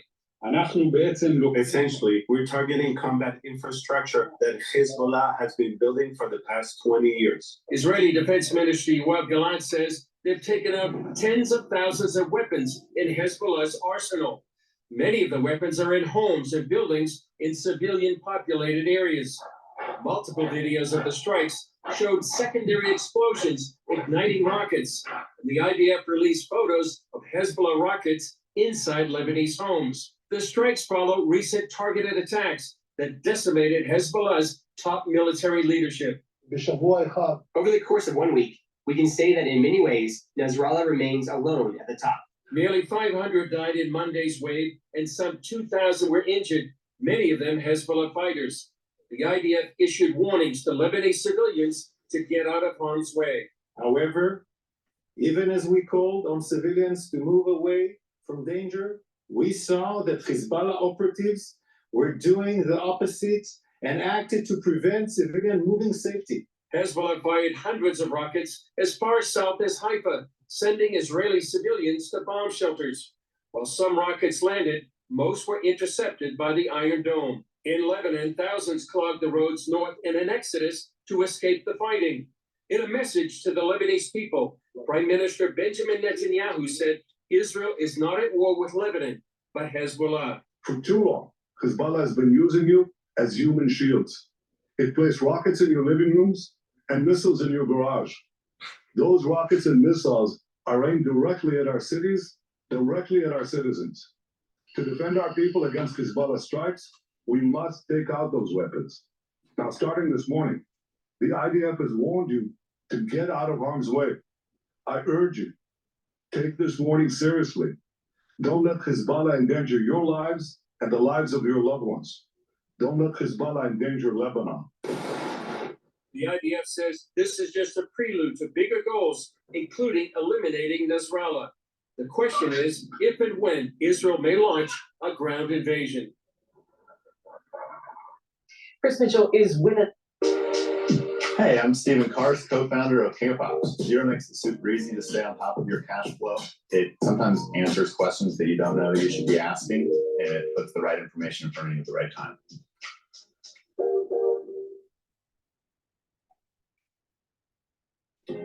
Dentists hate when you do this, but they can't stop you.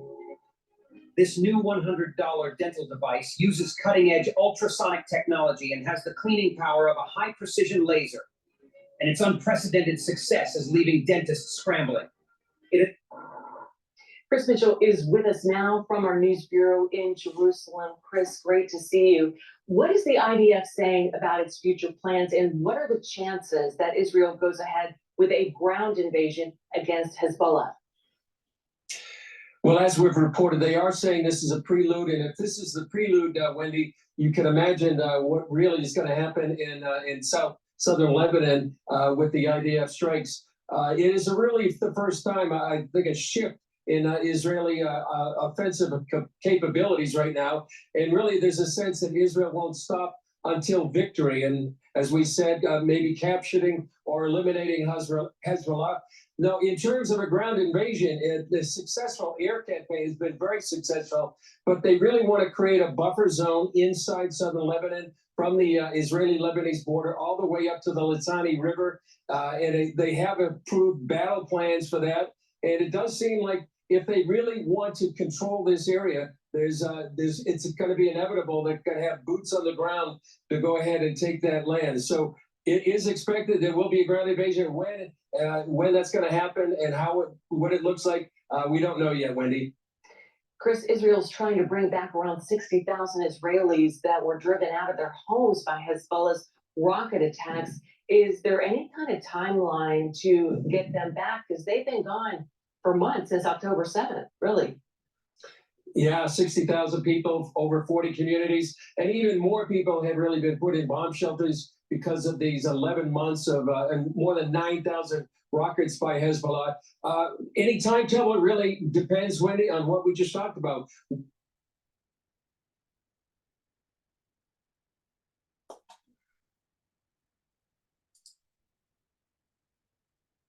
Will there be a ground invasion? Will Hezbollah be eliminated as a threat?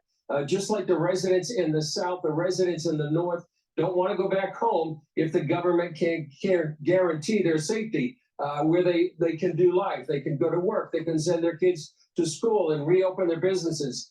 So there's a sense that has to happen before any timeline for these people going back to their homes. One other thing, and Wendy, you and I were up there on the border in 2006. There's a question, will the good fence return? The good fence before 2000 used to be a way where people could actually go into that buffer zone, security zone that Israel had from 1982 to 2000. That would be a real sign of a good news if the good fence would return.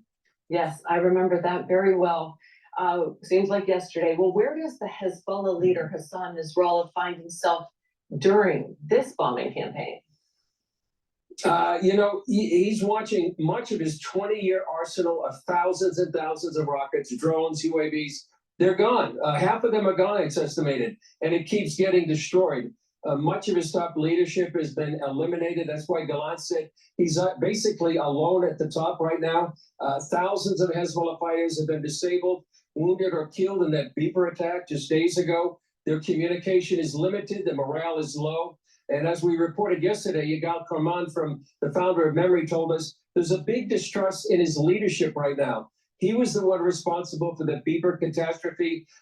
So whether or not he can recover from this latest blow, it seems like first he gets blown, he gets hit, and gets hit again. So right now he's reeling, and it doesn't look like he's going to be able to recover anytime soon. What about Iran, Chris? How are they reacting to the bombing? Well, believe it or not, so far not much. One Living analyst told me that they're looking for support, their attention at Iran's doors, but really not getting the attention you would expect. Hezbollah was really supposed to be Iran's insurance in case Israel got attacked. Israel attacked Iran's nuclear facilities, but right now they seem to be abandoning Hezbollah. That also seemed to be the case in much of the fighting in the south with Hamas. There's a sense here in the Middle East that Iran will fight to the last Lebanese, the Palestinian, or the Houthi, or whatever that proxy may be. But right now, it seems like Iran's not really coming to the aid of Hezbollah, either militarily or even diplomatically. Chris, the U.S. is sending more forces to the Middle East while the Biden administration is trying to de-escalate the situation. Will that stop Israel from going ahead with its plans to keep attacking Hezbollah? That's not the sense I get right now, Wendy. The sense I get is that Israel is really determined to finish the job. Going on the offense, and it really, if you look at the last couple of weeks, the way they've eliminated the top leadership of Hezbollah, while this unprecedented attack against the thousands of Hezbollah fighters, there's a sense that Israel is winning and it's on the offensive, and that they want to finally eliminate Hezbollah as a threat. In terms of the U.S., they have a carrier group on the way to the region.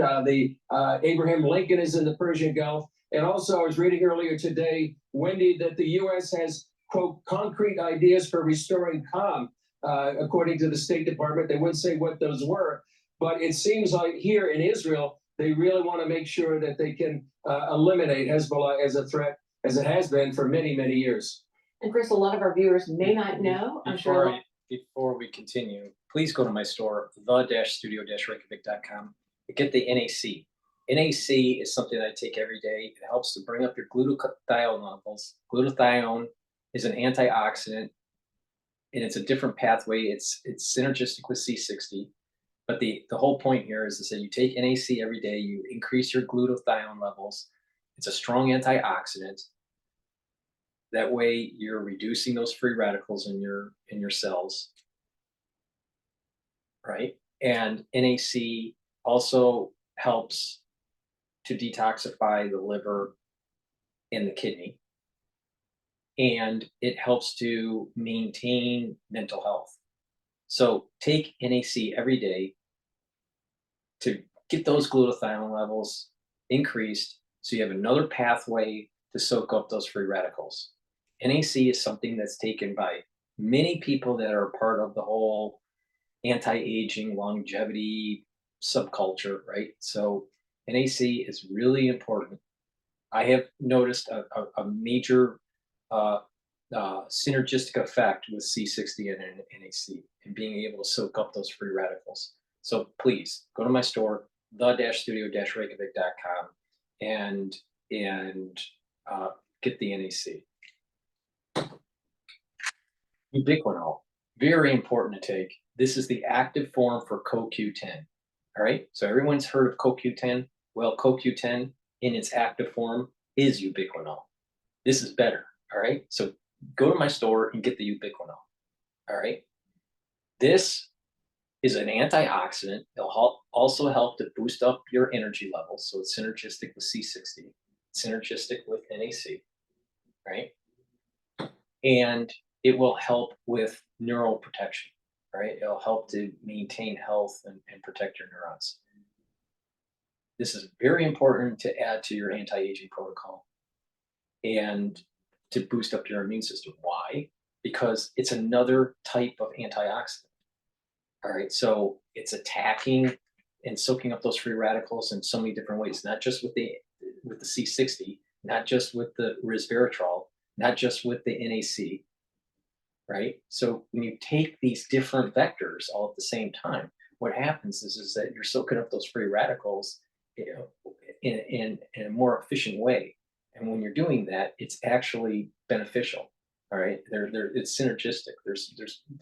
By stacking this stuff, you notice that you recover faster after a workout, or you recover faster if you've been sick, or you are just noticing that you're aging slower. So please go to the store and get the ubiquinol. This is the active form for CoQ10. Go to my store, get this, because this is better than that CoQ10 that you typically take.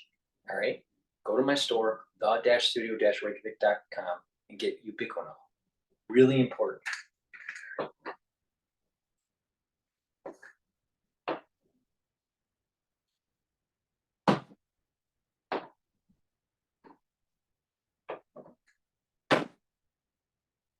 Vitamin K2, MK7 helps to maintain bone health and joint health, and helps to improve your cardiovascular health. You should take this with D3.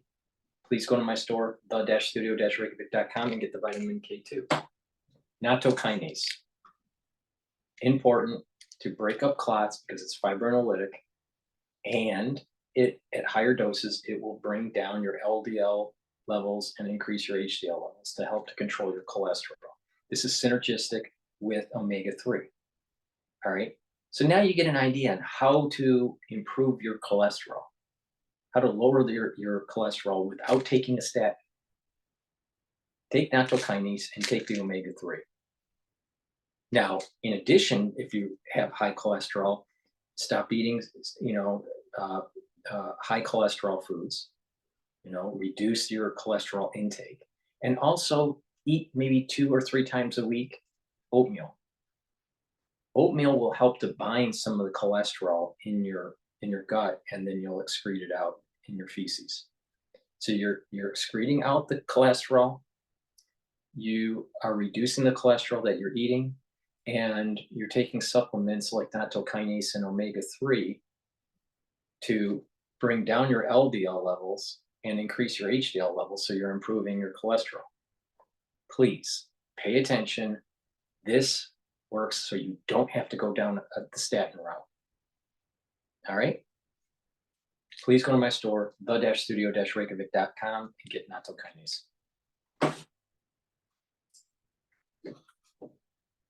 That you have a fantastic show called Jerusalem Dateline. Give us a sneak peek of what's on tap today for the new edition of Jerusalem Dateline. Now we'll have update stories. Also, we're going to have that in-depth interview with Yigal Karman about Nasrallah, and also Ambassador David Friedman about his new book called The One Jewish State. Fantastic. Sounds like a great show. Chris, we always appreciate your insights. God bless you. Thanks, Wendy. RCBN News Middle East Bureau Chief Chris Mitchell. That was a great interview. Well, coming up, it's one of the most important stories in the world. It is happening beyond the headlines. We'll bring you a look at how the global population is going to shrink for the first time since the bubonic plague, and what it can mean for our future when we come back. See what I mean? See what I mean? There's a series of curses that have been happening over the years. I don't know how far back we should, start the count, but we are in a global Egypt, and the people of the world are going through these tumultuous times for a major global exodus. Now, some people may call this the Great Reset, but I think that if you put it in the terms of a global Egypt and a global exodus, it really hits home this idea that we have these series of plagues over the years that are affecting us. And some people are starting to wake up and they're preparing for it, and other people are not. And there's going to be winners and losers in this, just like there were winners and losers during the story of the Exodus in the Bible. All right. Maybe we're seeing something happening, through some sort of series of plagues, and maybe because of our secularism and this ultra liberal agenda that's happening in Western countries, in terms of aborting fetuses at a fast clip, doing late term abortions and all this stuff, not having affinity for God, country, and family, which is a theme that I've been saying on my channel.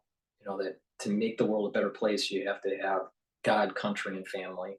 But the ultra liberals want to destroy God, they want to destroy family, and they want to destroy country. So maybe we're seeing, because of the decisions that we've made, another plague happening, another series of plagues that are happening economically, because lower population makes your population less prowess. If you use international power theory, you know, if you have a declining population and you have a declining economy, you may be invaded. And rise and fall of empires happen with declining populations, especially because of pathogens.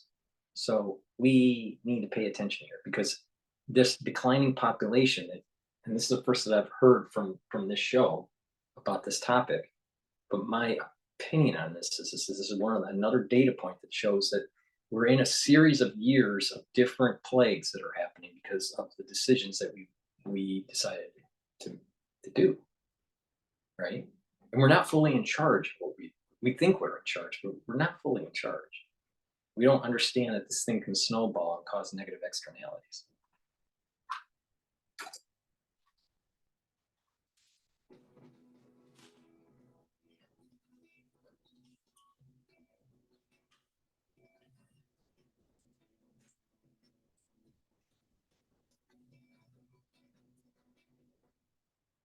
Litter Robot has now solved the litter box problem for over 1 million pet parents around the world. Hi, I'm Brad Baxter, founder of Whisker. The world is facing a population crisis, but it's not because of too many people, it's because there will be too few of us. Experts predict the number of people on the planet could begin to shrink in the next 30 years. They also warn that it's likely to create serious economic and social problems. As Dale Hurd shows us, their predictions are dire.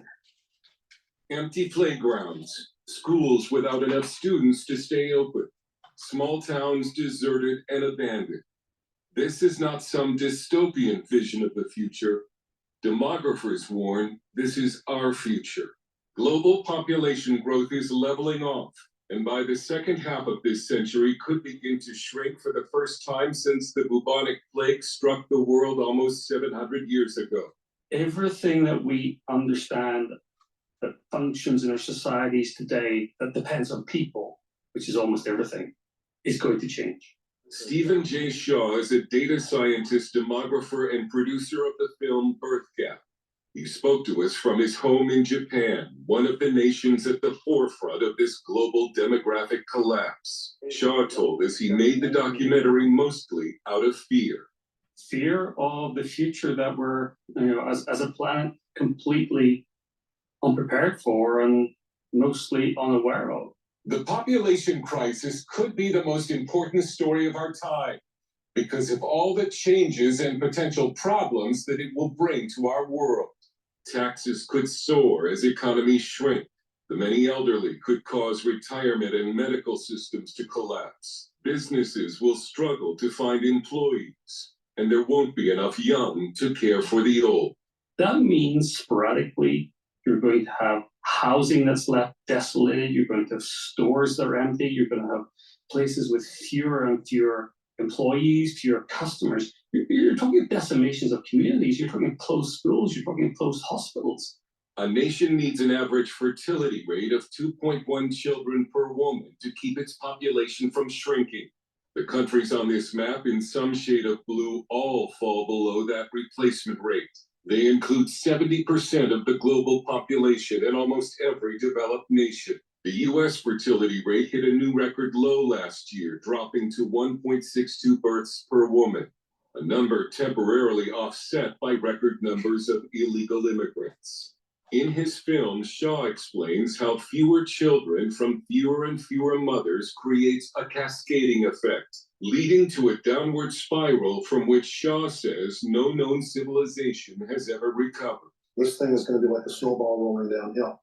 It's just going to keep building. Daryl Bricker is global CEO of the polling firm Ipsos Public Affairs and co-author of Empty Planet, The Shock of Global Population Decline. The top reason for people not having children is they just don't want them. That's the main reason people are not having children.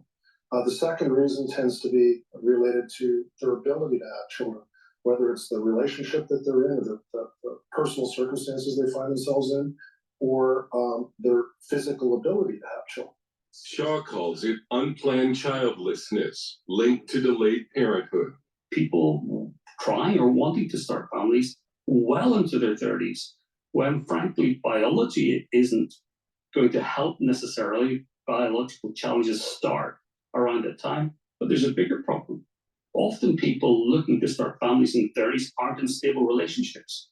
They've gone through a breakup, they don't have a partner, their partner's not on the right page at the right time. It doesn't get easier to find that magical moment.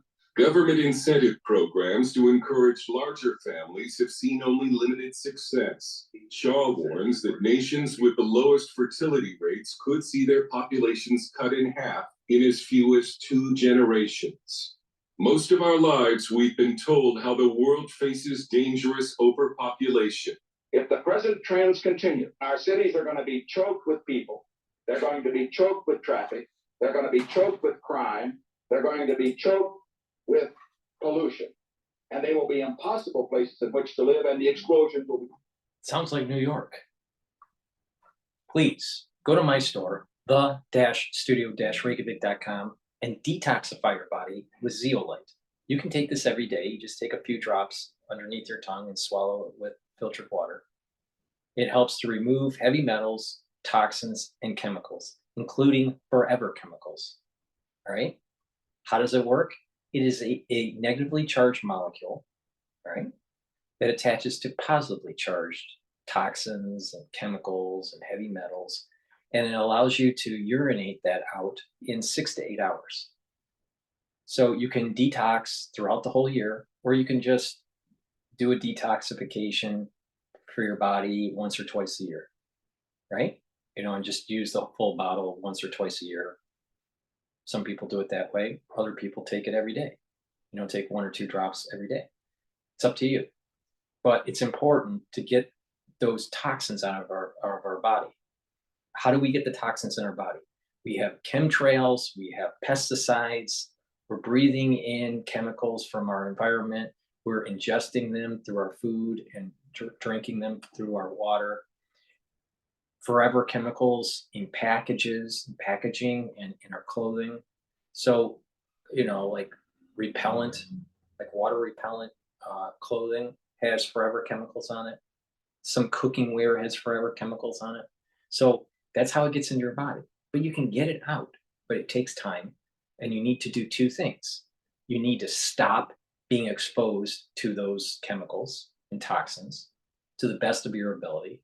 And that means be cognizant of where you put your cleaning supplies, be cognizant of what type of material you're wearing, what type of cooking ware you use, filter your water, make sure that you stop eating processed foods and eat more organic and eat more healthier, and detoxify your body. And one way to detoxify your body is to use the zeolite.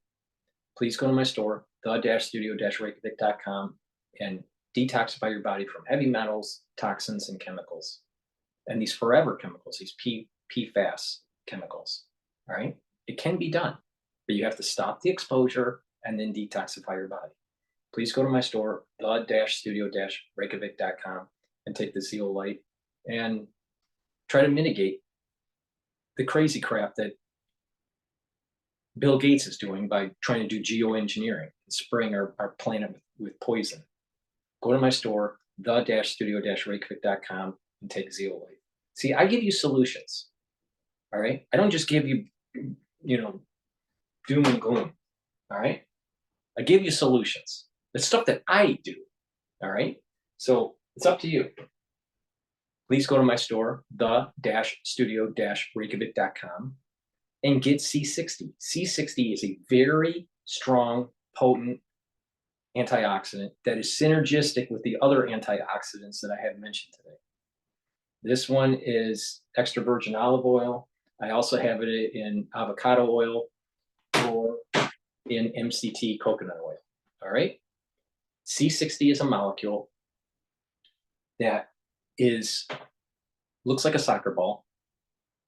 It's 60 carbons, soaks up free radicals, and because it has 60 carbons, it's able to recharge and soak up more free radicals than, let's say, vitamin C or even resveratrol.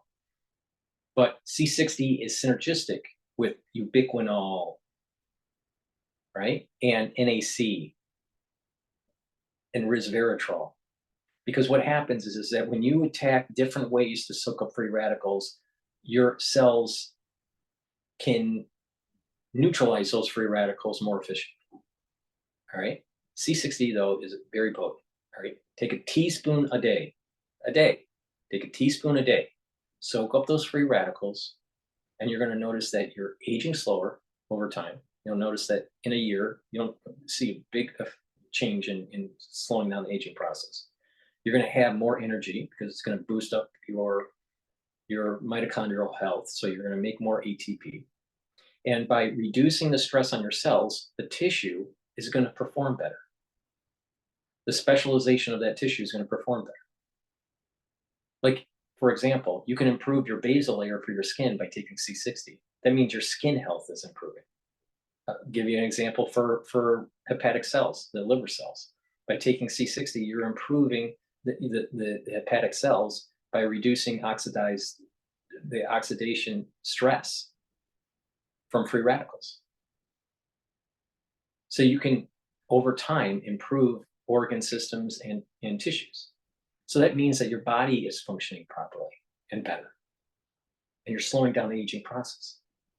And when you have more energy and you have less stress on your immune cells, oxidized stress on your immune cells, what happens is your immune system is boosted up. And you're reducing that chronic inflamed process that brings down your cells. To improve cardiovascular health, you want to mitigate oxidizing LDL. Well, if you bring down your LDL levels, you have less to oxidize.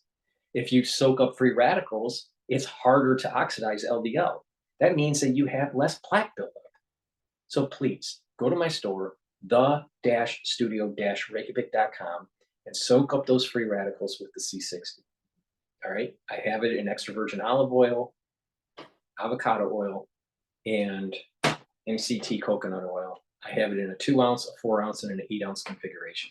This is really important to take a teaspoon a day, every day, so you improve your health, boost up your immune system, improve your cardiovascular system, and slow down the aging process. It works. Go to my store and follow what I'm doing. You know, the best way to teach people how to improve their health is be an example. All right. I do what I recommend you to do. Follow my lead and you will be better off. Please go to my store, the-studio-reykjavik.com. The link is in the description of this video. Let's go back to as the world turns. Works. So people stopped having enough children. And now this widening birth gap could be the most important social and political event in modern history. The first message I would give to anybody is wake up. This is going to be one of the dominant issues, if not the dominant issue, through the course of the 21st century. We've gotten used to this idea that things generally get better. But all that relies on certain things being in place. It's not like population's going to glide down to some wonderful lower number. No, it's ugly. But also because there's no known solution. No society's ever come out of this. The future doesn't have to look like this, but Shaw said we've got to start talking about it. Dale Hurd, CBN News. Thanks, Dale. Still ahead, a good news story, a Christian group working on college campuses to help young people with their emotional struggles or to find a higher purpose in their lives. We'll show you what Unite. That's the end of my broadcast. Please go to my store, the-studio-reykjavik.com, get the products, boost up your immune system, and please make sure you subscribe to all my channels. I have 4 channels on YouTube. I have Brighteon, Bitchute, and Rumble. You can follow me on X and on GETTR to make sure you get news announcements. And if you would like to help support my work, get the products, get the classes that I have posted for pulmonology and immunology. And donate if you can. You can donate on my website, the-studio-reykjavik.com, or you can be a paid member on my Patreon channel. By donating, it helps support my work so I can make sure that my videos are for free for everybody. Thank you for listening. Please share the links. Please ask your social media to follow me. I need your help. Thank you for listening and have a nice day. And by the way, the world is going to hell.